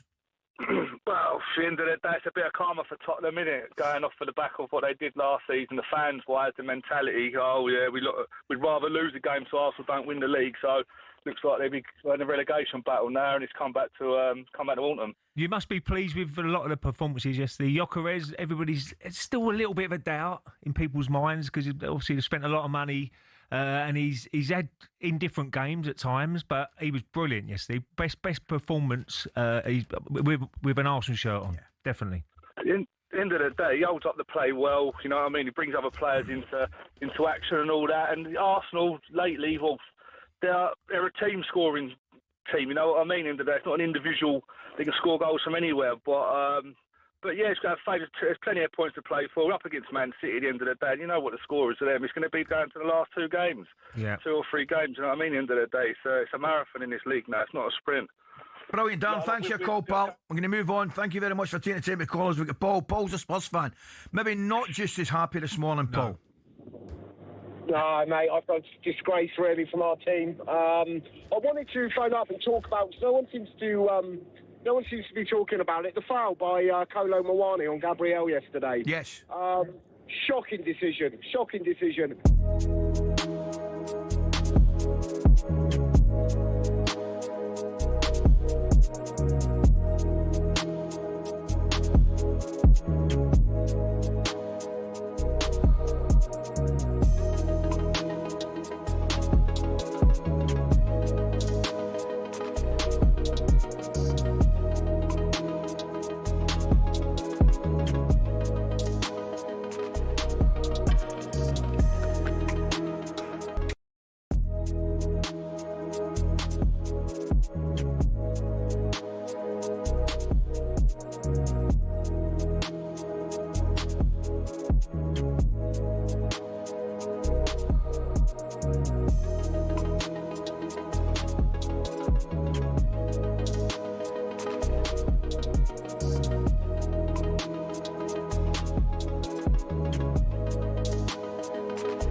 John talkSPORT, me, Andy Goldstein Bent is here. The legend that is talking to legends. The GOAT, Adrian Durham. He follows us at 7. He hosts Premier League football. Man United go to Everton. Team news for that is in. Brilliant. The wonderful Jim Proudfoot can tell us more. Jim, good evening. Andy, good evening to you. Well, with Jake O'Brien suspended, the big question for Everton was who would play at right back. Looks like it's James Garner that's going to play there. There are 3 changes with Keane, Irabunum and Armstrong all coming in. And as well as O'Brien's absence, Mikalenko and George dropped to the bench. For United, 1 change to the team that drew at West Ham. Lisandro Martinez is out with a calf strain. Lenny Yoro returns. So Everton have Pickford in goal, Garner, Tarkowski, Keane and Branthwaite, Irabunum and Gay, and Jai, Dewsbury Hall and Armstrong, and Barry up front. It's Lomans in goal for United, Dallo, Yoro, Maguire and Shaw, Casemiro and Mainu, Amant, Fernandez and Mbermo, and Mateus Cunha up front. As you know, Steve Bruce is alongside me on a filthy wet Merseyside evening. The build-up starts at 7 and we kick off at 8. And they're all. Win a trip to Cheltenham, Alan Brazil style on talkSPORT. Yes, do you fancy joining talkSPORT at the famous Cheltenham Festival for Gold Cup Day? Well, we're giving away the ultimate hospitality experience for 2 on Friday the 13th of March. You'll get a full day of VIP treatment, a 4-course lunch, complimentary bowl day, celebrity tipsters and more. You'll be experiencing the races in the best possible way, and you get to meet some of us. Here's how you can enter. Text the word WIN, W-I-N, 83338 to 83338. That's WIN to 83338. The text will cost £2.50 plus your standard network rate. Or you can call 0343 418 7260. Lines close on Friday, this Friday at 4 p.m. 18 plus UK residents only. It's a TalkSPORT promotion. Full T's and C's at talksport.com. So for your chance to win, text the word WIN to 83338 now. One more, Billy has joined us in the studio. Hello. He is in the studio. Oh, Penny just stabbed me with a pen. Why did you do that, man? No, I didn't. Well, there's HR right there for you. Where does pain is a claim? Yep. How are you, Bill? Yeah, really great. Good EFL corner earlier. Pardon? Good EFL corner. No, it was crap. Oh, yeah, you wrote that, didn't you? Stuck in Ipswich right at the top. Good work, Bill. Didn't want to put the biggest result of the weekend in. What, Coventry, top of the table, beating West Brom. Ipswich. Ipswich getting smashed to pieces. Enjoy it, Bill. Conceded 5. Goals and golden pace to see. Not saying that. It's not aimed at people like Billy. It's aimed at professional people. What are we doing, Bill? Got a quick list for you. All right. Don't let him. Why'd you let him see? I didn't look. You didn't see. He did look. Look. You've got beef with Martin Keown. No, he's got beef with me. Yeah, you got beef too. You got beef with everyone on the TalkSPORT. He went a little bit Kevin Keegan on me, didn't he? I would love it. It was Pretty brutal response, though, I thought. So. Oh, thanks. Who do you think's winning the battle so far? I left a lot off, by the way, that one. Really? I went light on him, yeah. I think it's 1-1 at the minute. Oh, I like that, Bill. At least you're honest. Yeah. Why'd he go for me, Bill? I don't know. Came out of the Why blue. does everyone go for you? Came out of the blue. Brazil, O'Hara. No, Brazil don't go for me. O'Hara don't. Yes, they do. Who, Brazil? Maybe the other segment. He's worried. He knows. But anyway, the list is about defenders like Martin Keown. All right. I want pretty simple top 10 scoring defenders in Premier League history. They can be fullbacks. Well, John Terry's number 1, so put him on the list. They can be fullbacks, but I'm not putting Ashley Young in. He's number 1, but he scored all of them as a winger. So I'm not. All right, okay. You know, John Terry, please. Yeah, he is number 1 on this list with 41. Oh, look, Bill's got his, look, He's got his own little section if you're watching on YouTube. Oh, that looks good. I think Company's in, not Company, Virgil's in there, you know. Do you want to put him in? Yeah, I'd like to. Yes, he is. 7th. How many? 27 he got. I think you mentioned Steve Bruce. How many did he He get? was in one season. And first but division, this is all time. First division. He went Premier League. Are you sure? Yeah. Because 1990, Premier League. Let's go for... Right. So, Rogue One. Rogue One, what, Star Wars film? There's no one in Who's that. the guy who played fullback for Everton and Newcastle? Baines. No. Oh, and... Was it Watson? He scored a lot of goals in. Go on, stick him in. Watson. Steve Watson? Yes. Yes, number 9. Yes. Was he ginger? Yeah. I do remember him. You mentioned someone else there. Yeah, I did. Steve Bruce. No, after Dennis that. Irwin. No, the other. Oh, Leighton Baines. Yeah, he's 4th, 32. Okay. Don't take fun And from other people we can have losing fullbacks. their demise. Fullbacks count. Hey, I'm thinking Trent. Not Ashley Young. So, what was the one I just said, Leighton Baines? Yeah. Where was he on the list? 4th with 32. Oh, I need to get a loan on the list. Trent? You stick Trent in. Trent Alexander-Arnold. Not on the list. Pretty close, I think, but not on it. Fullbacks, defenders. The lowest you've got at the minute is 26 goals, Steve Watson. Premier League. That's the lowest. Yeah. Dennis Irwin. No. Even when you're being nice Ashley and Colden. weak, so Nah, he weren't a goal scorer. Right, let's go. Let's think about this. Right, Virgil. Andy Robertson. Brilliant, well done. So Why are you just going recently? Right, Antonio Valencia. I don't know if he'll count that. He didn't score a lot of goals anyway. He did for Valencia. No, he's not on the I list. wouldn't have counted There that you go. anyway. Thank you, Bill. Yeah. You still need 2 and 3 on Gary the list. Neville's definitely not on the list. What? Gary Cahill. Everett. 6th on the list, Gary Cahill. Good call, man. 28 goals. Still need 2 and 3 on the list. All right, calm down, man. Jagielka. Where you going? Everton. I don't think he would be up there, would he? It's got to be Chelsea. You've gone for, right?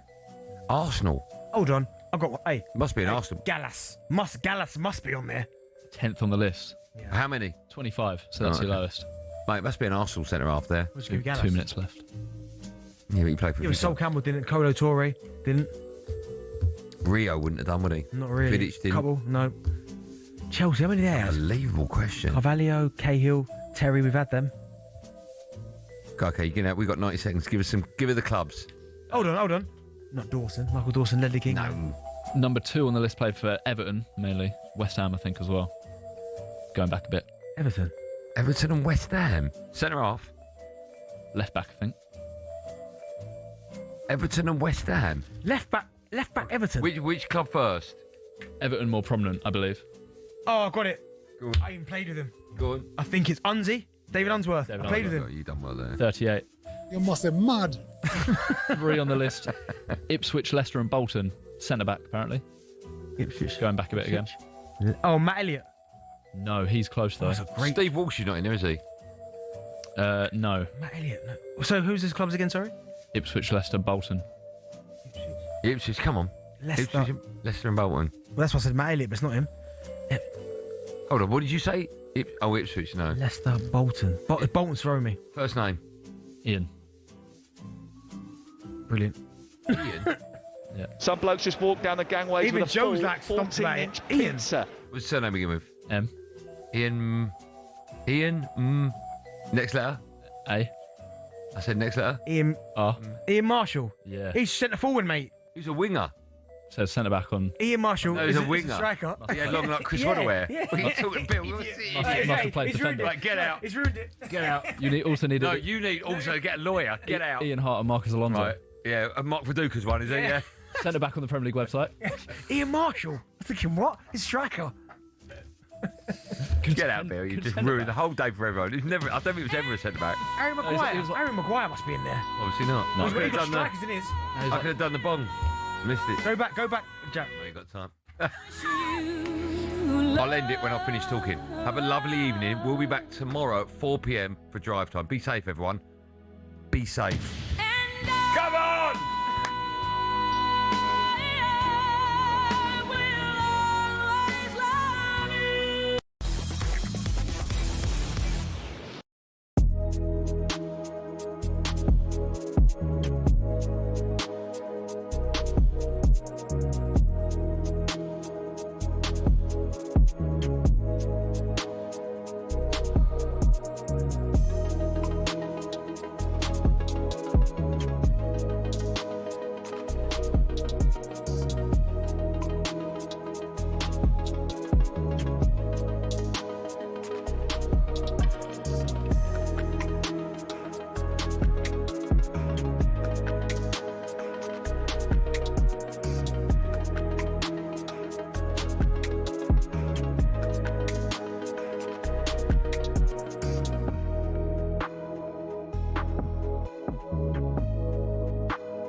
Michael Carrick, unbeaten so far. A trip to Merseyside. They've enjoyed a bit of a new lease of life under Michael Carrick, haven't they? Got 5 games unbeaten at the helm. The only team yet to be defeated in the Premier League this year. And no side has claimed more points in 2026 than Manchester United's 15. But they do go to Everton.